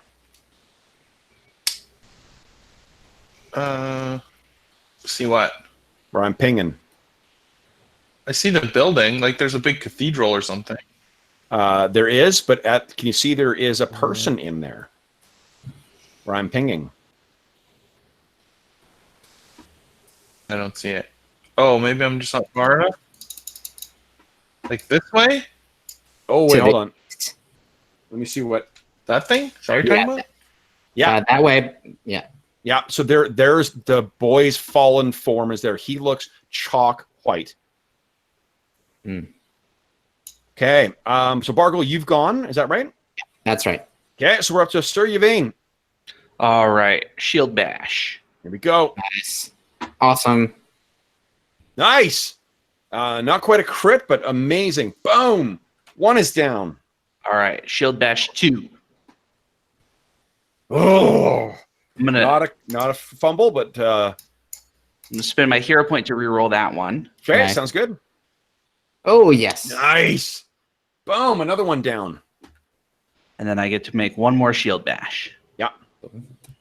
Not good enough. Oh, hold on. That other one, it is going to use its shield to intercept. So it reduces it by where is it here?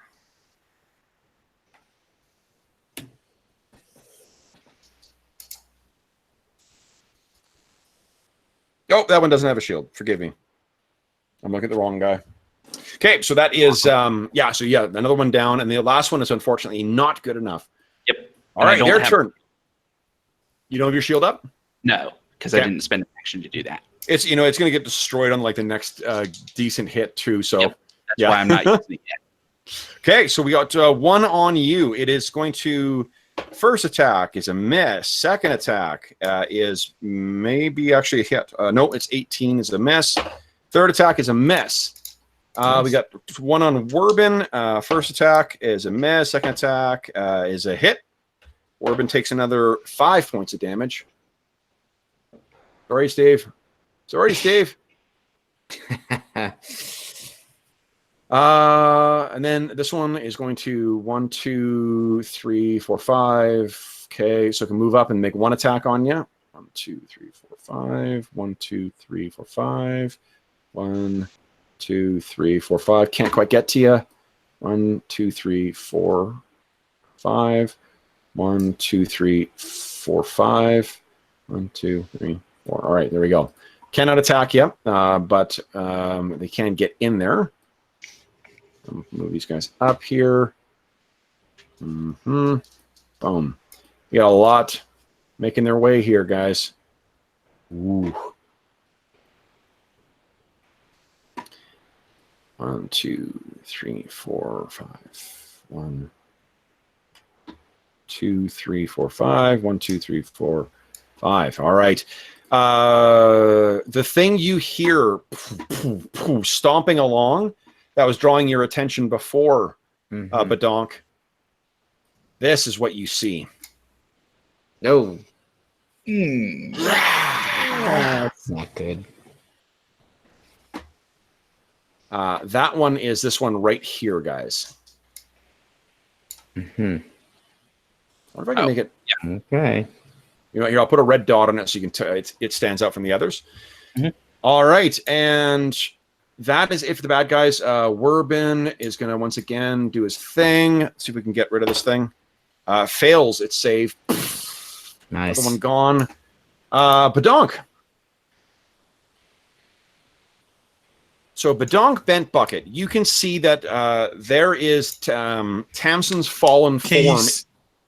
He's sneaking in here to this area. Okay.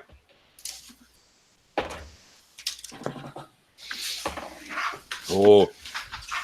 Okay, so Badonk, so that was only like a 4. You can move, you have 2 more actions, and on each action you can move 4 more squares. While you're there, okay, so stop right there. Badonk, what you see, this is really fucking creepy. Clinging to the ceiling, the broken remnants of the ceiling is, where are they? This. No. Dressed in, and they're not dressed quite the same here, but dressed in kind of a white funereal robe. One of these little girls clings to the ceiling, her face a mass of gore, her funereal robe completely, stained with fresh blood. And she seems to be kind of like giggling to herself.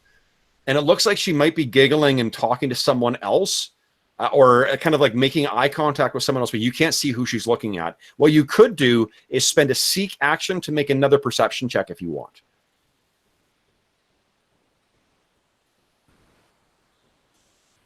Did that make sense, Jeff? Jeff, did you hear that? I think we might have lost him again. Jeff, can you hear us? Hello? I think you may have missed a lot of that. Possibly.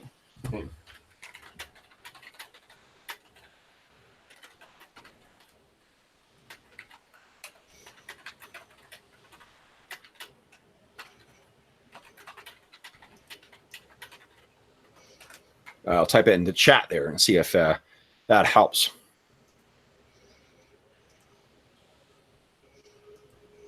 Oh, here you go. He's typing that. Okay.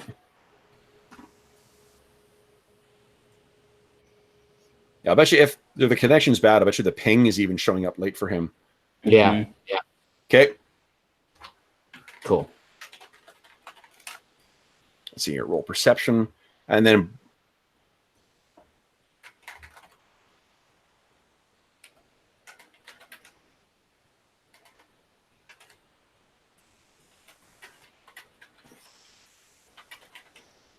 oh, nice. Nice. Okay. Okay. Boom. So there.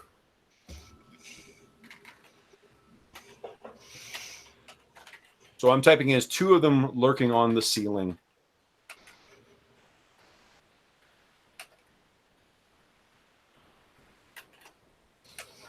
Okay. All right. Speaking of Bargle. Okay, so here's my plan. I think I'm gonna. So if it has two components, material and somatic, that's 2 actions. Yep. Correct. So okay, so I'm gonna do that to cast invisibility on myself because I'm moving so Nice. slowly. And So no that'll- verbal component. No verbal. So then I can do it quietly. I go invisible, and now I can still have an action left, so I can move my normal move, which is 5 squares. Yes. So which will get me 1. Now there are. I'm not going to go into them because I can't remember them, but there are good rules for for distinguishing, like very good, easy to understand rules for like sensed or not sensed things, similar to the Starfinder ones. I don't even remember. There's like the detected, non-detected stuff. Yeah. Yeah. Okay. Cool. So basically, from now on, I'm going to be able to take my 3 actions and move at full speed. Awesome. And you are. That's my turn. Invisible. Let's see here. What would that Yes. be? Here's a great symbol for. It lasts for 10 minutes, by the way. There we go. You're invisible. Okay. Nice. Sir Yvain, what are you doing? I think I'm just doing my shield bash thing again. Okay. Keeping these things locked down. Oof. Nope. Not good enough. Oh, no. Okay. Oof. No, tide is turning. I think there's just so many of them on you right now. Yep. The first thing that's going to flank you. Yep. All right. Okay. And let's see here. So we got one that has 2 attacks on you. That is a... no, there's no way that hits. And the second attack, nope. Next to the one that's facing you, that's going to hit. That's a 24. Mm-hmm. So you take 8 points of slashing damage.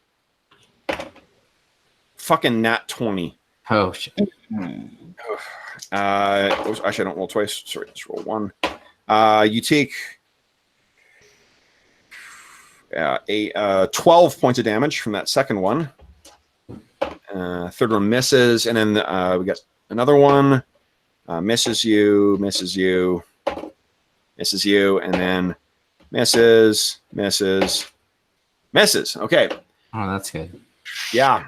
So, boy, oh boy. Okay. 1, 2, 3, 4, 5. 2, 3, 4, 5, and we got another attack on you. Nat 20 again. Oh my god. I'm gonna stop rolling that blue dice. Sorry, it's the one I naturally pick up.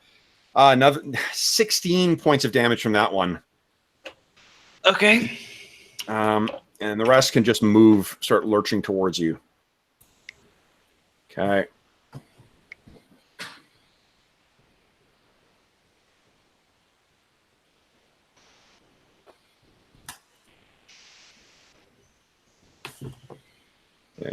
He's out.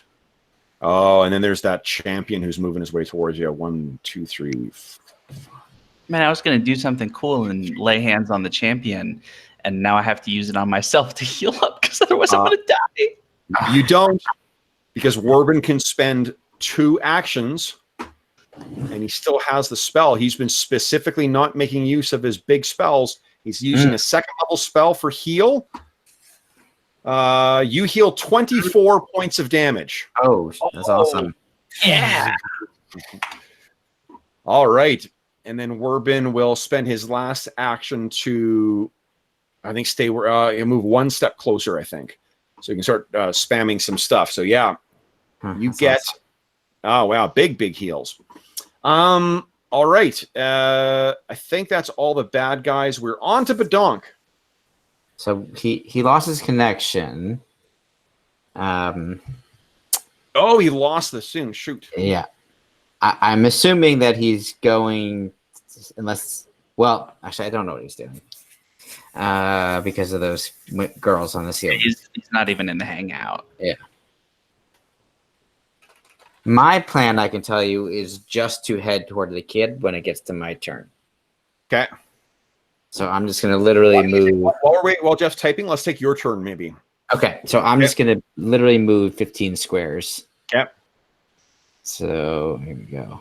And let me see here. 2, 3, 4. What's your perception bonus? Oh, I just rolled 19 for you. You see those things on the ceiling. Oh, and yeah. And what are they? Are they aware? Seem to be aware of Badonk or me? Sorry, finish your 15-foot move. Okay, yeah. So that was so far 1 action. Let me keep going. What? 1, 2, 3, 4, 5. So this is my 2nd move. And I'm just trying to see if they. I'll change my action if they, do something.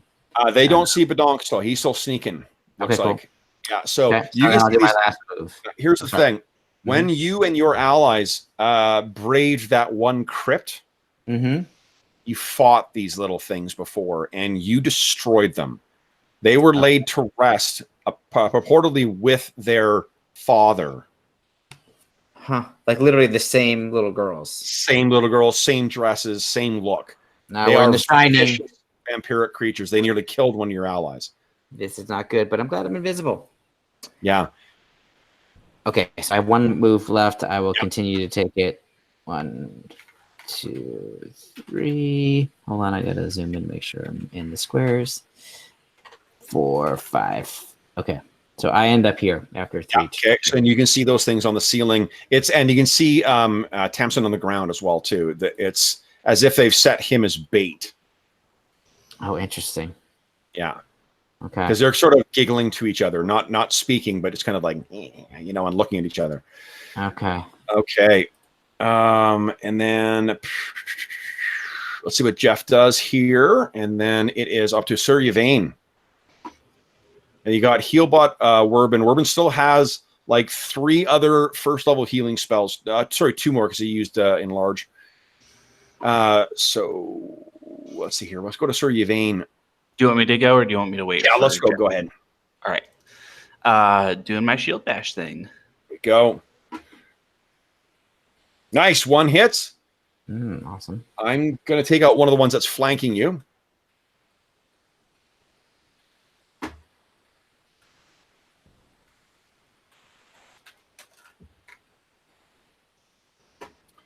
Go ahead and make your next 2 actions there, Sir Yvain, and then we'll... I did my 2nd one. Sorry. Okay, 2nd one. Yes, that's a hit. And that is, enough to take 1 down. Boom. You're flailing around with this, trying to take these things off of you. And what? Last one. Nice! Nat 20. It's double damage. Boom. Whew. Clearing some of them out there. Nice. All right. Attack 14. Okay, now these little creeps. Let's see what how hard it is to hit them. The limited edition Pathfinder books also come with what do you call it? Those 2 cloth bookmarks in each of them. I love those. Yeah, me too. That's great. Okay. All right, so first one, let's see here. Okay.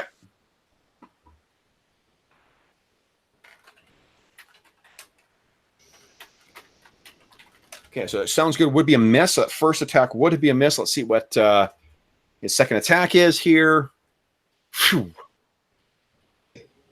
And the way persistent stuff works, George, is so you start at whatever the score is, and then it goes down by. Oh no, it doesn't. So there are different effects that can have. Oh, nice one. So persistent, it lasts until you spend. You roll a flat roll to try and get it out. It's usually, I think, it's a 5 to get it out, unless you do some kind of action. Kind of like a 4th edition. No, I think it's 15 to get it out. For the persistent, unless you're doing something like stop, drop, and roll to increase the chances of it going out. I see. And 4th edition, they had that, like, you need a 10 or better for effect. Yeah, the saves for the flat saves. I love that. Cool. Okay, so she is burning. Wow. Oops, awesome. How high up on the ceiling are they? Like, what's the distance? They're probably only about maybe 20 feet up. Okay, cool. Okay, is there fire? It's not. Boom. Okay, so she's on fire for now, and takes 3 points of damage. Nice. Okay.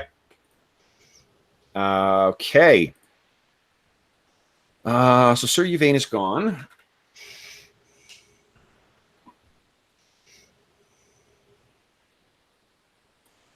I'll let you guys see her bar as well. Cool.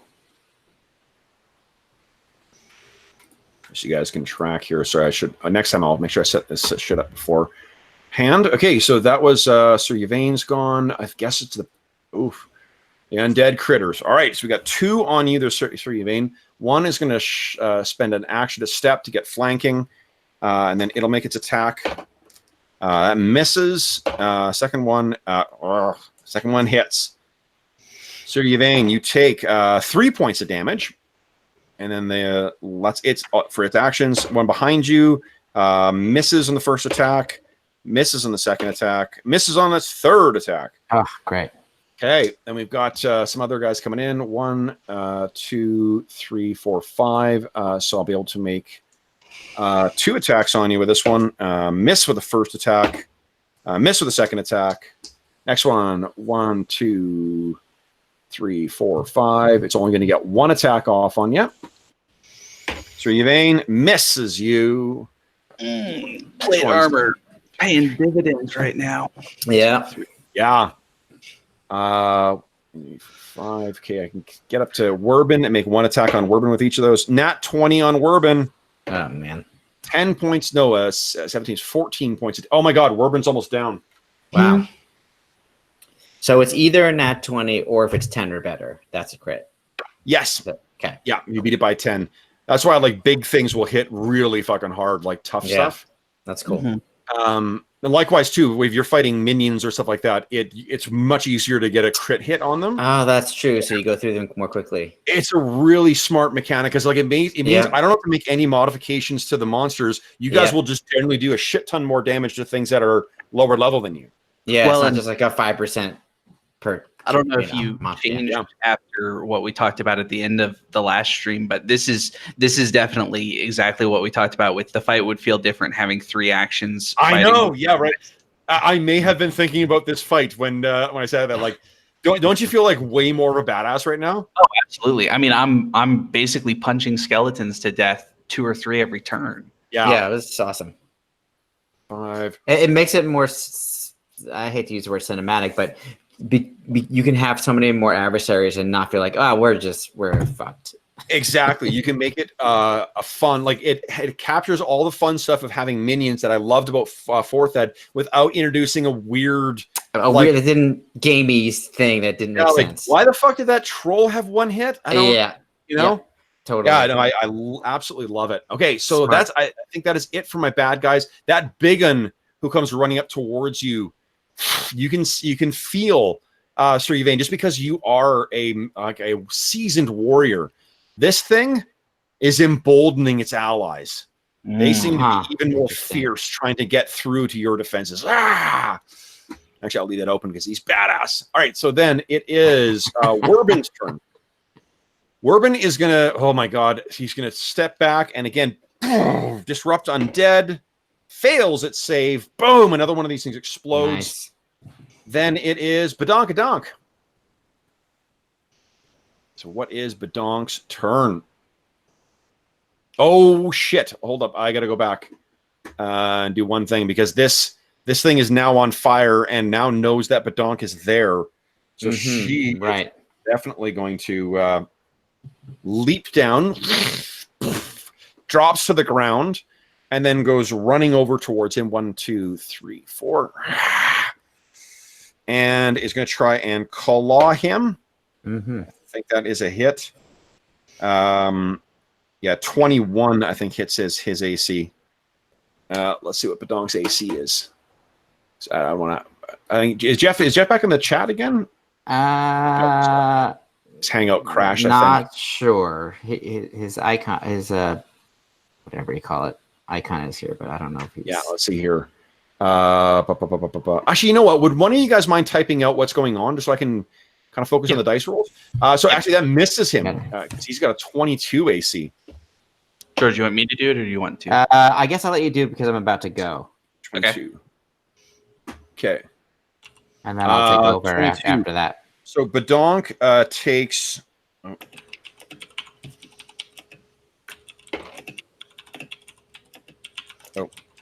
Badonk takes 5 points of slashing damage and 1 point of bleeding. And then that is it for their. Oh, no, I cheated. Tell him to ignore that. I cheated. It only gets 1 attack. Good. 4, 5. 1, 2, 3, 4. Shit. 5. So these things are running over to him. I'll just use. Oh, actually, that'll be it. That's it. It doesn't get a chance to attack him.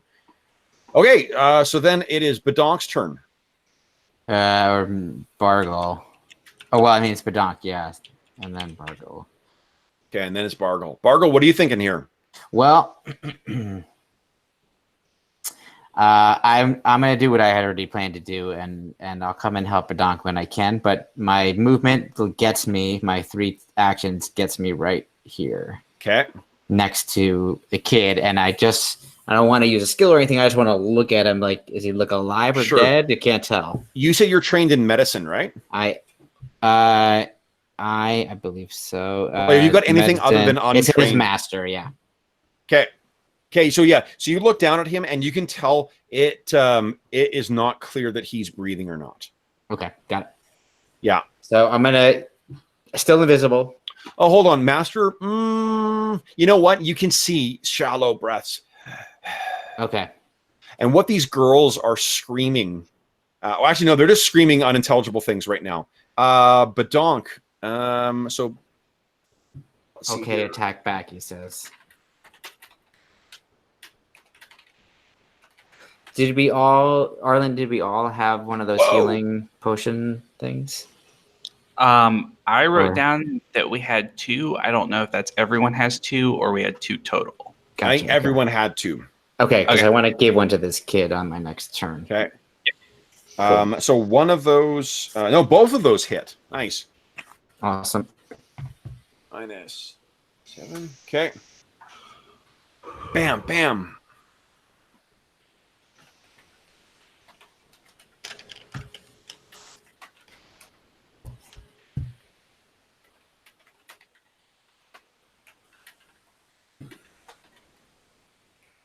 So he can flurry of blows once per turn. Yeah.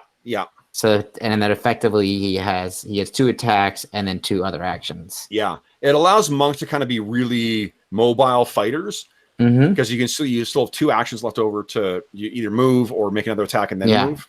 But then it doesn't overdo it. Like if you could do that on every action, you can get 6 attacks. It's like insane. Yeah, that would be broken, but it's no. Yeah, that's good. Okay. So then that is it for Badonk. Bargle, you've moved over. You set the kid. I move to the kid. I look at him. I see that he's barely breathing. All right, Sir Yvain. You and the champion. What are you doing? So, if I had to guess, I'd say that the champion is able to make attacks of opportunity, unlike these other guys. If you were to guess, maybe. Does seem like a trained warrior. Trained warriors can do that. Yeah. But I don't care. I'm going to do lay on hands on him to do 2d6 damage and make him make a fort save. So that does trigger an attack of opportunity. Yep. So let's see here. That is a 22. So that's a hit. And you If it was a take 21, I was going to be mad because I could have raised my shield. Oh, you take 7 points of damage from one of those axes. All right. Do And 9 then- points of damage to it, and it has to make a fort save. Nice. Okay. Let's see here. It's fort is +7, so 22. Yeah, so it makes its fort save. But however, it's positive damage, right? It does not say. It would be if it's lay on hands. Yeah, it's positive. Okay. Yeah. Okay. Let's see here. Is seeing the bars helpful to kind of contextualize how effective these abilities are, guys? To 100%. Okay, cool. Yeah. I don't want to make it too video gamey, but I think that's No. helpful with a new Well, game. Kind of a Exactly. Pathfinder-y thing, it feels to me, that you show the health bars so that you know when to use your abilities and all that, since you have so many Yeah. of them. Yeah, I mean, yeah, the fair way, enough. the way that I think about it is like, this is what me as a person who engages in combat is like kind of assessing about how that person looks. Yeah.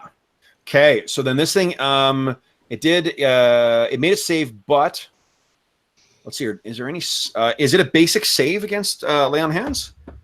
Do you know? It says do damage, and it must make a fort save or take Yeah. -2 AC. I think your friendly neighborhood DM may have done the thing he says not to do, which is to do shorthand rather than write what the actual rules are. But give me a sec. I actually didn't realize that was a thing. Give me a second. The way it's written makes it sound like the save is for the AC penalty, and he takes the damage automatically. But Yeah, I don't know. Well, the thing is that if it's a basic save, though, then they don't ever include the rules. It doesn't expressly say or take half damage. Okay. So in the playtest copy, it says against an undead target, you deal the same amount No, of basic positive- save. Basic saves were introduced got in it. the newest one. It is Got a it. basic save, so he takes no damage from that. Cool. Tape. Damn it. Well, it looked It was a good try. Yeah. Did good try. And Leon has is what? 1 or 2 actions. one action, somatic. Nice. So you got 2 more actions then. And lay on hands does or does not count as an attack. I just turned the page. I'm gonna say it does not. Okay. Well, I'm gonna shield bash on these two behind me Okay. to try to eliminate their flanking. So 1, 2. Okay. Gosh. Clang, clang. So the second one does actually connect. What was the second one you were hitting? This top one. Okay. It's down, destroyed. All right. So then it is. Oh boy, bad guy's turn. Okay, so we got start small here. We got one that staggers forward on old Werby Werb, and I'll stop rolling with that blue dice. I'll use the small one. That is a 17, which is a miss. And then the next one, nope, miss. Okay, so Werbin is safe for this round. We got Sir Yvain. We got 2 of them that are flanking you. So one that's a 19 is a miss. I think your AC is 20, right? Yep. Okay. Second one, nope. And third, miss. Next one on the other side, 17. Oh, that's a hit. You're hit once for 6 points of damage. Miss on the second one. Miss on the third. And then the one that's facing you, miss, miss, miss. Okay. And then, Right. oh, the big bad. Big bad, big bad. He brings that first axe up and down. Oh, I think it's a miss. 16 is a miss. Ah, nice. Next one, fucking miss again. Oh, excellent. And then he will get his... he doesn't have a shield. Third attack. Nope. Okay. Awesome. He actually, as much as he presents as scary, did not seem to be that that bad. Now, we got 2 on Badonk. All right, 13. Yep. 22. So we got 1 hit on Badonk. 14, 2 hits on Badonk, and a miss. So Badonk takes 4, I got it. 7, 8 points of damage, and he's got bleeding 2. And then the other one attacks, misses, and misses. Okay, so these girls are trying to take Badonk down, but he is dancing and weaving and ducking and battering them back. Oh, and then that is it for the bad guys. Werby Werb. All right, so Werbin's going to do... Oh, my goodness. Should he try to heal himself? I don't Yeah, know. the thing is he'll stagger, take a step back, and he's going to cast a healing. Like, what he wants to do is be able to do a full burst. You know what? No. There's nothing else coming out. He's going to do another Disrupt Undead. Explodes that one. Next turn, he can use a healing surge to heal himself. Because the thing is, with the healing burst, it hits him, it heals Sir Ywain, and any undead, bam, get hit for damage. Oh, that's awesome. Yeah. Cool. Okay. Yeah. So he, that's it for him. Badonk.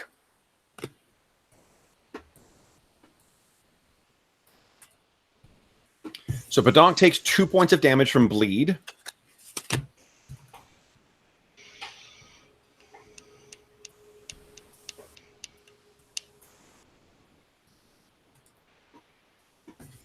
Oh, that rolls. Oh, The first man. one's Well, good. the second one. First one's good, though. I mean, the third one. Yeah. Okay. Oh, nice. Yeah, third one was amazing. Wow, nearly kills her. Whoa. Okay, so Badonk is just a fucking whirlwind of destruction. Bargle, what are you doing? Is it one? I don't know how many actions it takes to give a healing potion to this kid. It'll be 1 to, I think it's 2 actions in total. 1 to interact with object to get it out, and then 1 to administer. Okay, I'll do that. And I don't know, what does it do? 1d8. It does. I think it's 1d8. Yeah. Okay, just gonna do it. Just so nice. Couple. Just okay. So he, his eyes kind of flutter and they open up. They look at you and they're like, oh. Well, I'm invisible. And he looks over and he hears them screaming. Okay. And while you've got 1 more action. Yes. So I say, so I'm invisible. So Yep. I say, you can't see me, but be quiet and come with me. And so I want to try to get him. I don't know how we'll figure out how when he acts, but I want him to go with me. I'll take have him act on your move. turn. He'll be a minion, 2 actions. So he's going to use 1 action to stand. Okay. And then I guess to hold your hand, maybe. Yeah, sounds good. Sir Yvain. Otherwise, he won't find me. So I'm gonna, and I'll take my 1 last action here to move. Okay. All right. Shield punching, starting with this one. Ooh, and look at that. where are you, Bargle? George, you got control over The kid. Yeah, the kid now. Okay, so cool. I'm gonna keep him like the same kind of like that. Okay. So Servian. Oh man, and who are you hitting? This one, the one behind me. Bam, gone. All right.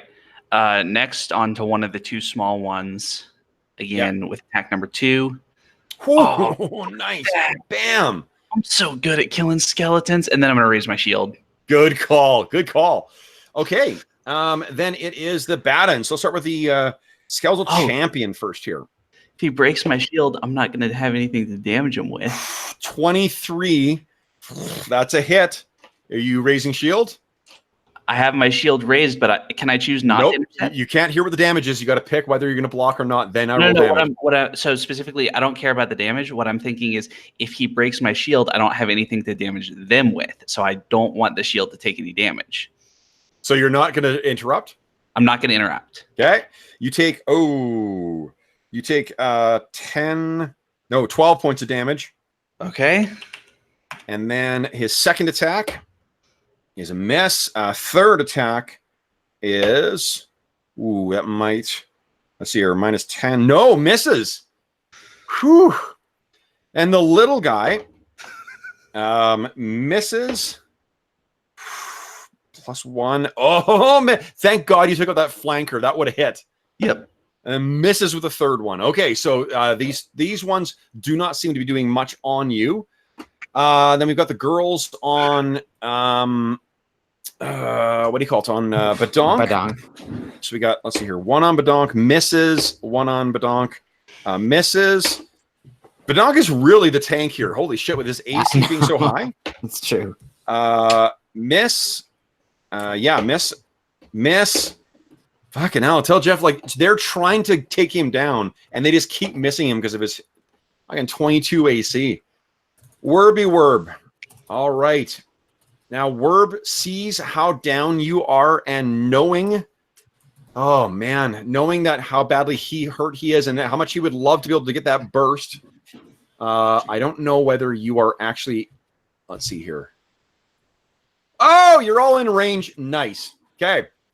Werby Werb spends his entire round stopping and kind of... There's this swirl of snow and natural stuff around him, and then he hits it to the ground. It bursts out. Unfortunately, he's out of second level spells now, but he can do a first level spell. All living targets heal 5 hit points, and all undead take 5. So as the wave washes over one of these minions or the smaller ones, it shatters. And the other one... And there's no save on that damage that they take? I don't believe so, no. Okay, cool. That's awesome. It's automatic with this spell. And then Werbin gains 5 back as well. Mm-hmm. He can do a bigger targeted heal on you next round. Okay. Cool. So this thing, the champion seems furious with that turn of events. Badonk's turn.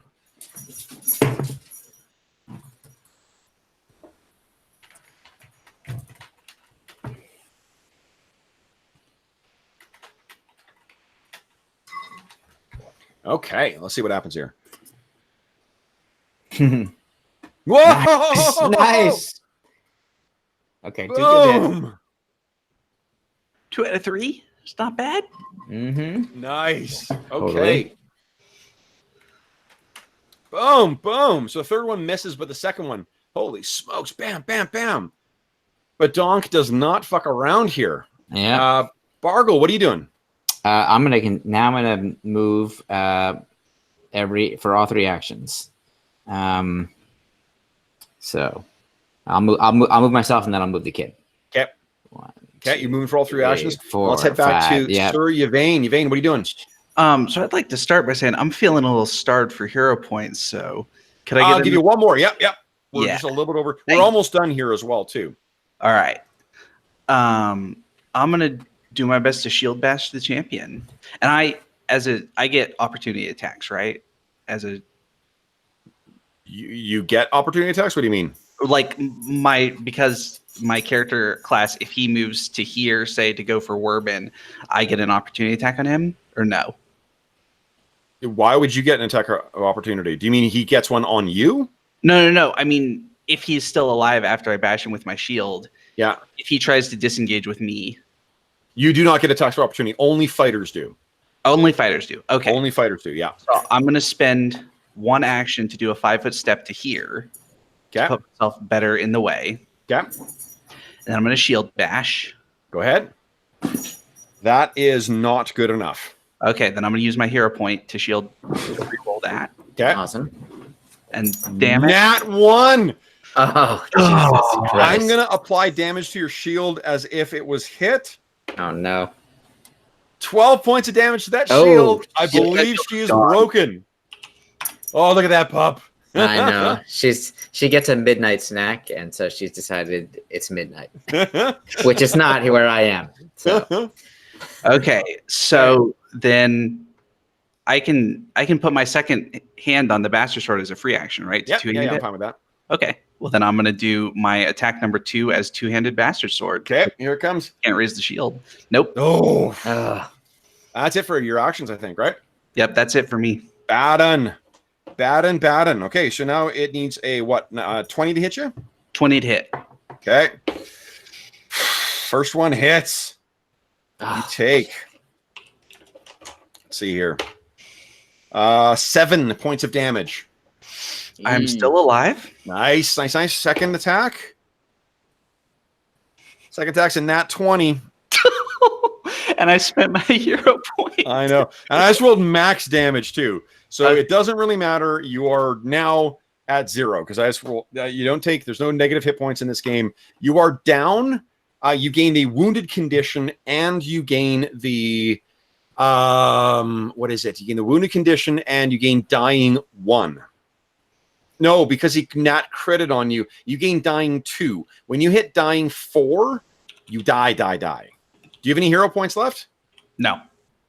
Because you could have spent them to prevent yourself from dying. I know, but I spent it to try to get an extra attack. And that's what I know. Well, that's in character. Okay, and then the one that is engaged with Badonk, she is going to... Badonk can't do attacks of opportunity. She goes racing over. She grabs her sister. And she goes racing over to the far end of the room here. Oh, interesting. And she's screaming. And what she's screaming out to Badonk is, Papa will get you! Papa will get you!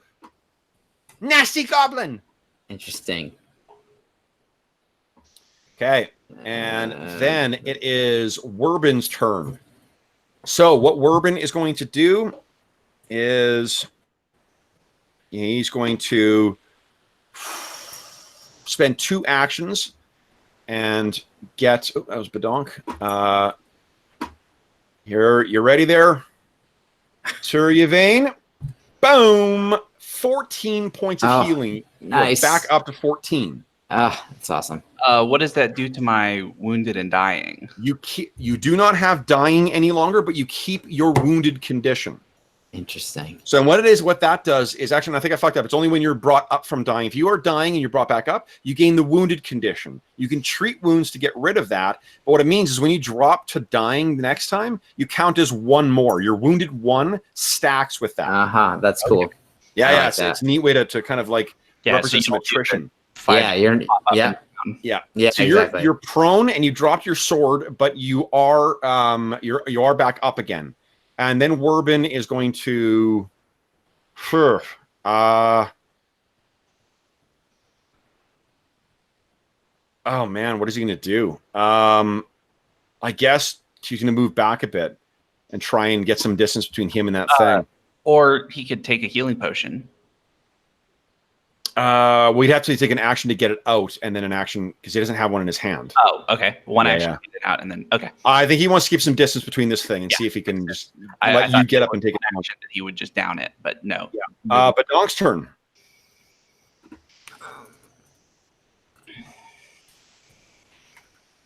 Thank you for typing this the whole time too, George. That's greatly appreciated. Oh, no problem at all. No, happy to.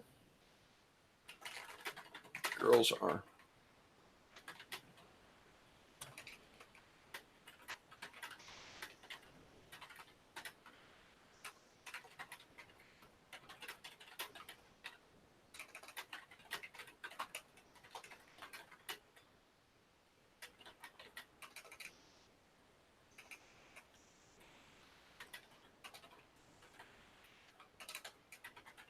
Okay, there we go. Typing up Papa-da-pa-dow, what's going on.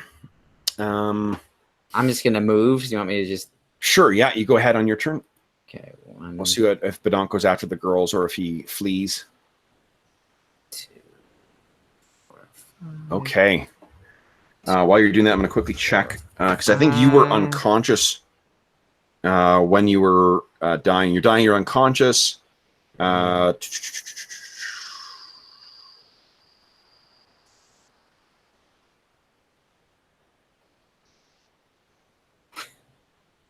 Yeah, so you're no longer unconscious, which is great. So you can basically start taking your action. Technically, what you do is you drop to the end of the round, end of the turn, Sir Yvain. Actually, well, you know what? We'll play it rules. as written because that does have an effect in this particular thing. Oh, Badonk's running with you too. Nice. Yeah. Okay. Awesome. So the champion turns towards Werbin. 1, 2, 3, 4, 5. Okay, so I'm going to get 1 attack on Werbin. Let's see what happens here. Oh God. It's only a 15. There's no way that hits him. Okay, so it misses Werbin. Nice. Sir Yvain, you're up and you can see that thing is pursuing Werbin. What are you doing? Am I prone or? You're prone and you dropped your weapon. And I dropped my sword. So 1 action to grab my sword. Yep. 1 action to stand. Yep. And then a stride. So Okay.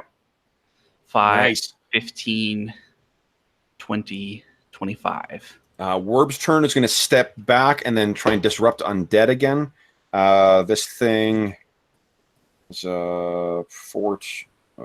It needs 19. Oh, fails this fort save. So let's see how much damage Werbin did on this thing. Boom, 10 points. Wow. Okay. That's awesome. Oh, there we go. Look how much damage that did. That's awesome. So as he casts it, it just like flares across him, is pulling bits away from this thing, tearing away parts of its ancient skeleton. Cool. Badonk's turn again.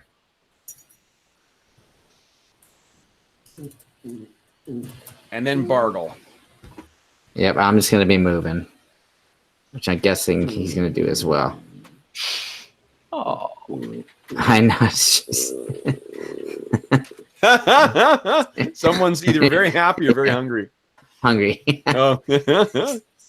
I stayed home today, but like days when I work home, normally I get home around like 4:30 or 5, and then I take the dog and then I do more work.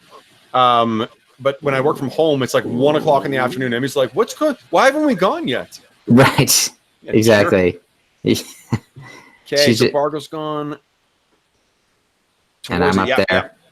Okay. 1, 2, 3, 4, 5, 6, 7, 8. 1, 2, 3. Oh, can you move me? Oh, so Jeff says, "Can you move me to where the fight is?" Yeah, and I'll just do towards this here it at so least. so you can see. Boom.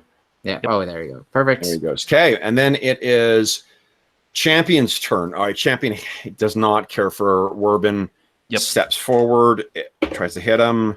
Yeah, that actually might be a crit. 20, 30. Let's see what Werbin's Whoa. AC is. 30. His AC is an 18. That is a crit. Ooh. Werbin is dying. Oh shit. And dying too because it was a crit. Because it was a crit, yes, dying too. Bam, and then it has one more action. It turns and then races over towards you. All right, Sir Yvain, what are you doing? Well, I was gonna be sneaky and flanking with Werbin, but I can't do that anymore. So I guess I'm just gonna swing at him with my bastard sword. Here we go. Let's go. Come on. 1. Oh, hit. Ooh, nice. Oh, you know what? That's enough to take him to even with his resistance. With the resistance to slashing, that's Yep. enough. How does he go down? Oh, awesome. Well, I just saw him smack down Werbin. So this is one of those moments that I was talking about where the stoic man of God lets out his berserker rage Yeah. and just kind of a wicked rising strike straight up through the center of this thing, and it's kind of shattering. You can hear the bones crunching beneath his sword as he slashes through it, and this, really a feral war cry is let out from Sir Yvain. And then nice. he kind of carved moved through him. into Boom, a he prayer. drops to the ground. That was only one Awesome. action. What do you want to do with your next? Okay, so Kill him twice more. Yeah. yeah, just slash his have- body one more time. Do you have any focus left? I have no focus. I have 1 healing potion. Okay. So 1 So- action. The 2. net result is you'll be able to get to Werbin in time, and you'll be able to feed that to him. And then I'm And- taking it you guys are just booking from here with the kid. Yeah. Yes. Okay. So then I think that's where, with you guys disappearing off into, all bloodied and battered, we're going to drop right into exploration phase and have you racing off. Let's do one thing first. Let's have Bargle. Would you treat Badonk's wounds Yes. and then treat Werbin's wounds? And Sir Yvain, you want to treat your own? Sure. Okay, so here we go. Do Badonk first. Ah, Ooh. damn it. So no healing for Badonk. Yep. And then here we go again. Oh, Whoa, nice. wait. Okay, so Werbin gains 1d8. Oh, wait, 1d8 plus something. Hold on.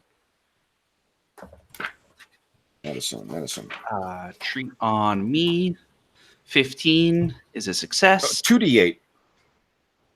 Nice, and you succeeded. So 2d8, and you remove your wounded condition, Sir Yvain. Cool. So we can picture that you guys, let's hear, yeah, 14 for you. So and then for Werbin, would you give me a 2d8 roll there, George? I can do another since I already typed it out. Oh, sure, I go got ahead. it. Oh, we 10, both. 10. Oh, Same. look at that. Nice. Okay. So Nice healing to see. potion, give me a 1d8 roll. Let's see here. 7. So 7 Oh, plus nice. so 17. Nice. Okay. So he's back up. And Werbin also has lost the wounded condition because of successful treat wounds. So he's not going to be continually dying more. All right. And then you guys go venturing back off into the Barrowmaze with Tamsin. And that's where we'll leave it for now. So let's get out of this screen here and make with the outro. So exit game. I guess I can just close this off and it'll automatically, boom, bring me back in. Whoa. All right, guys. So first off, congratulations on, oh, shoot. You know what? Let me do one more thing here. Well, if you guys are in Roll20, if not, that's okay. Oh, no, I dropped out. Oh, you drop. Okay. I was going to say, well, you know what I'll do, guys, is I will send you the calculation for XP because cool. it's a cool thing that the way the game works is it has every level is 1,000 XP. Once you gain 1,000 XP, you gain a new level. And the way that you calculate how much you get is basically based on how difficult the challenges were in comparison to you. Gotcha. So, for instance, like, where's my game mastering section? Oh, that's treasure, rewards. Here we go. So, for instance, the skeletal minions, those little suckers are only worth 15 XP. So that's not a lot for them. In comparison, the big guy, he's worth 30 XP. Those little, I think you did a major accomplishment by what do you call it? By rescuing him. You know, give me a second. I'm going to do this quick math here. Cool. Because it's worth kind of getting an idea of how much you would gain. So, just so you know, there's somebody who'd like you to do it as quickly as you could. No. Oh, you know what? Here, fuck it. This is I'm not kidding. necessarily important. No. She's being very early. She normally I takes completely plenty of understand. time to wait. So. She deserves food. So I'll send you guys an email. No. It's actually better for her to eat later because then she wants to eat later in the morning. So I was just kidding. Okay. Yeah. I'm a sucker for dog pressure. No, so. I'm the same way. Okay, so let's see here. So then the where did I just have that? Here we go. XP rewards. So your XP rewards, it's 80 XP for the for rescuing Tamsin. The skeletal guards.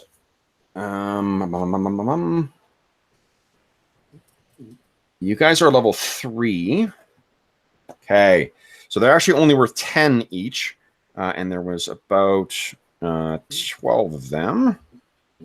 And there was the skeletal boss, who was 1 level less than you, so he's worth 30.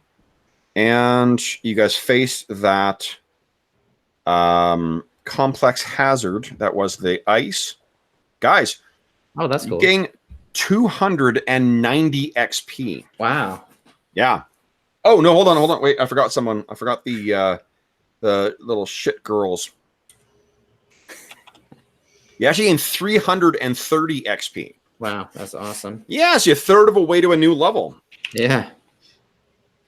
And So I think that 420. Oh, look at that. It's getting even closer. So Awesome. that's kind of cool. Like, I mean, I like that they're the way that it is a manageable sum that you're adding up each time. Yeah. The only thing that I think is a little what it also assumes then, and maybe this is a good thing, but it assumes that there's going to be a steady progression through levels then. Right? Like, whereas in like Ash or older versions of D&D, because you have bigger gaps of XP you need each round, or each session, then it does slow down as you get higher levels. Yeah. You know, I think. Well, and isn't that about how level progression is tracked with the gated rewards based on the adventure paths, right? That you spend about the same amount of time at each level. Yeah. The adventure paths. Yeah, it's true. If you're doing a what do you call it? Instead of like awarding XP, if what you're doing is Milestone. That's what I was thinking. yeah, is just doing the what do you call it? The milestone system. Then yeah.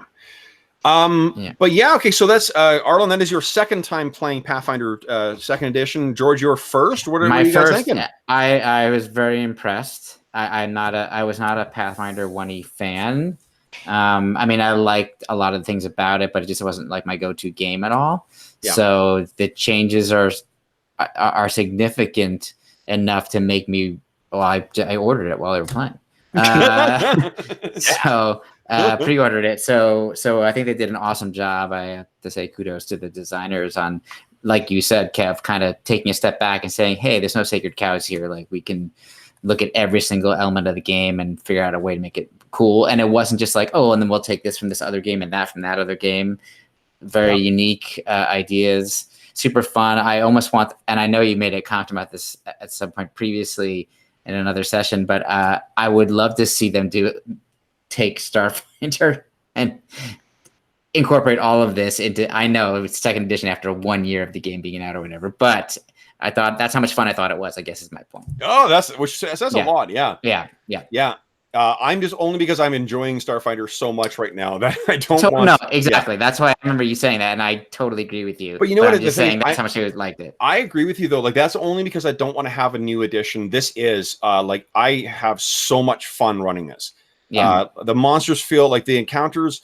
If your tactical combat is going to, this is not the game to run everything, but to run a combat heavy kind of, even if you weren't having combat heavy, like, I love that it's got loosey-goosey rules for handling non-combat scenes, but when you're in combat, it's fun and tactical, and you got cool shit to do, and you know, and every combat that we had in the session, I guess we only had, because we had the ice and the fight against all the skeletons, but including the one against the owlbear last time, they each felt really different and had a really different kind of like interesting mechanical stuff going on beyond just try to hit them with your sword more times than they hit you.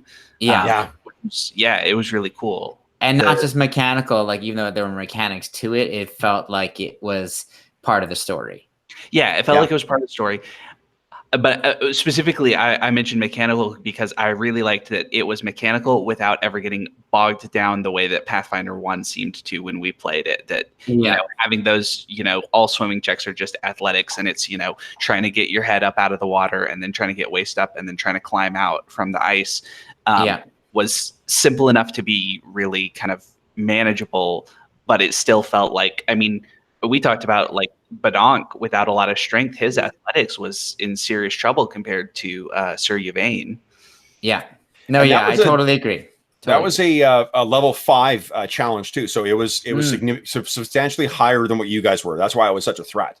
Yeah. So I think it has like retains the crunch that I think sets it apart from, say, D&D 5th, but streamlines it enough that it's manageable and easy to like understand what's happening and how to run everything. So I'm a convert. I think it's really a cool system, and I didn't think that I would have said that before I played it. To be honest. So yeah. Well, and I love the 3-action economy as well too. It's so intuitive, and it's so quick to, you know, like your turns were going very, very quick for you know. It removes that whole like, wait, so can I sacrifice a standard to get a move and all of that stuff? It's just like, no, you 3, cool. I really like it. And then how many actions it takes to do certain things also was cool as part of that. I really like it. I'm excited to get the book. And like Starfinder, the complexity or like the amount of options and whatnot is on the player side. Yeah. You know, like just to give you idea of what, so like when you're making your character, you know, you've got like, oh boy, that's the for your class feats, right? Like you get there's like 5 or 6 that you can choose from at first level, and then you get at each level, there's other things you get to choose. But what it does is it expands what the options are for what you can do, rather than just, again, like just flat bonuses. There are some things that do that, but I love that it makes your character more. There's more tools in his or her box as you gain levels, rather than just the flat numbers. The flat numbers go up, but that happens behind the scenes in terms of the proficiency. Yeah. Right. Yeah. No, it keeps it interesting. Definitely.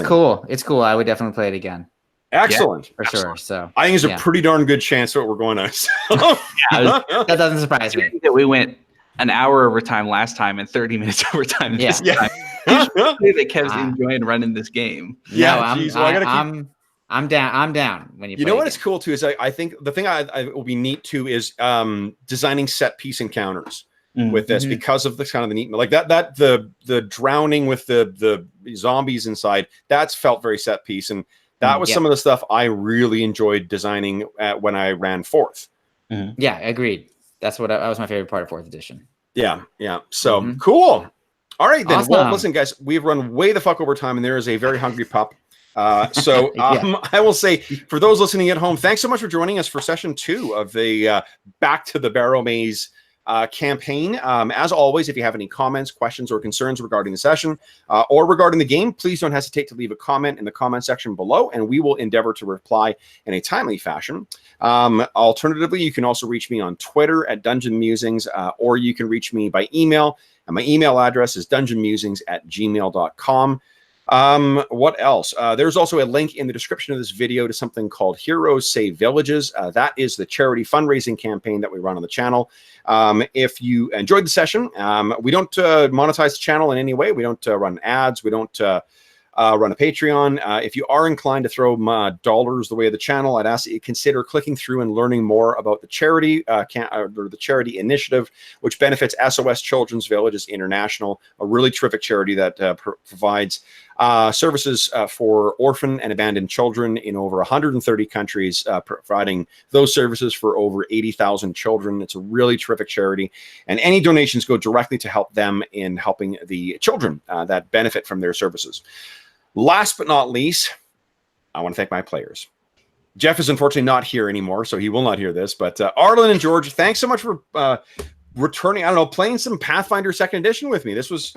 Man, I had a good time tonight. Thanks for running this game. Yeah, super fun. Super fun. Like I said on Twitter, you put it in the terms of suffering with it or something like that. And no, we had a blast. You did all the hard work for us making the characters. Well, it's more fun. I can't wait for the game to come out proper so you can actually get PDFs of it so that we can all, or when our physical copies get, because the character generation part, I think is, man, like we didn't even get into none of your characters were built with the multi-classing rules, which is basically at level 3 and level 2, you can start getting feats, and it's basically to replace your class feats. You take those, and then they give you little tidbits of abilities from other classes, and it's awesome. Like the character that Greg was going to play is a barbarian who took the archetype multi-class stuff into alchemist. So she was kind of like a raging, also like medical expert kind of thing who could craft these weird elven unguents and stuff that could do different abilities. So yeah, it's awesome. Really, really, really cool. Yeah. Cool. We're looking forward to playing again. Excellent. Cool. And, all right. And special thanks to Jeff for powering through. Like he basically seriously. It's like he's like playing Zork. It was all text based for him. Yeah, exactly. Awesome. All right, guys. Well, listen, have a really great weekend. I will see you, I guess, tomorrow morning, Arlen, for some more Ash. And then otherwise, and George, thanks again for playing tonight, too. This was really, really a lot of fun. That was fun. And until then, next time, folks, thanks again for watching, and happy gaming.